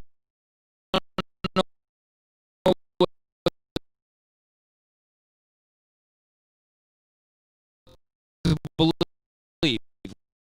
Well, believe whatever the hell you want to believe. I'm going to wear my mask when I go outside out of respect for other people. Did I say I didn't wear a mask today?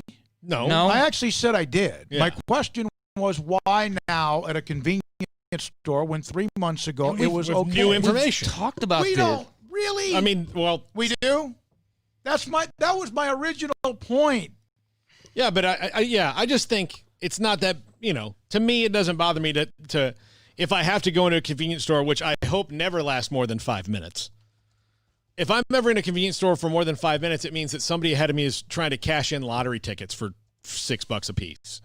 I mean, that's what's going on. So if I have to, go into the convenience store to get a bottle of water or something, and I have to wear a mask, it's not going to bother me. What would probably bother me more is if I'm sitting in a building for hours and hours at a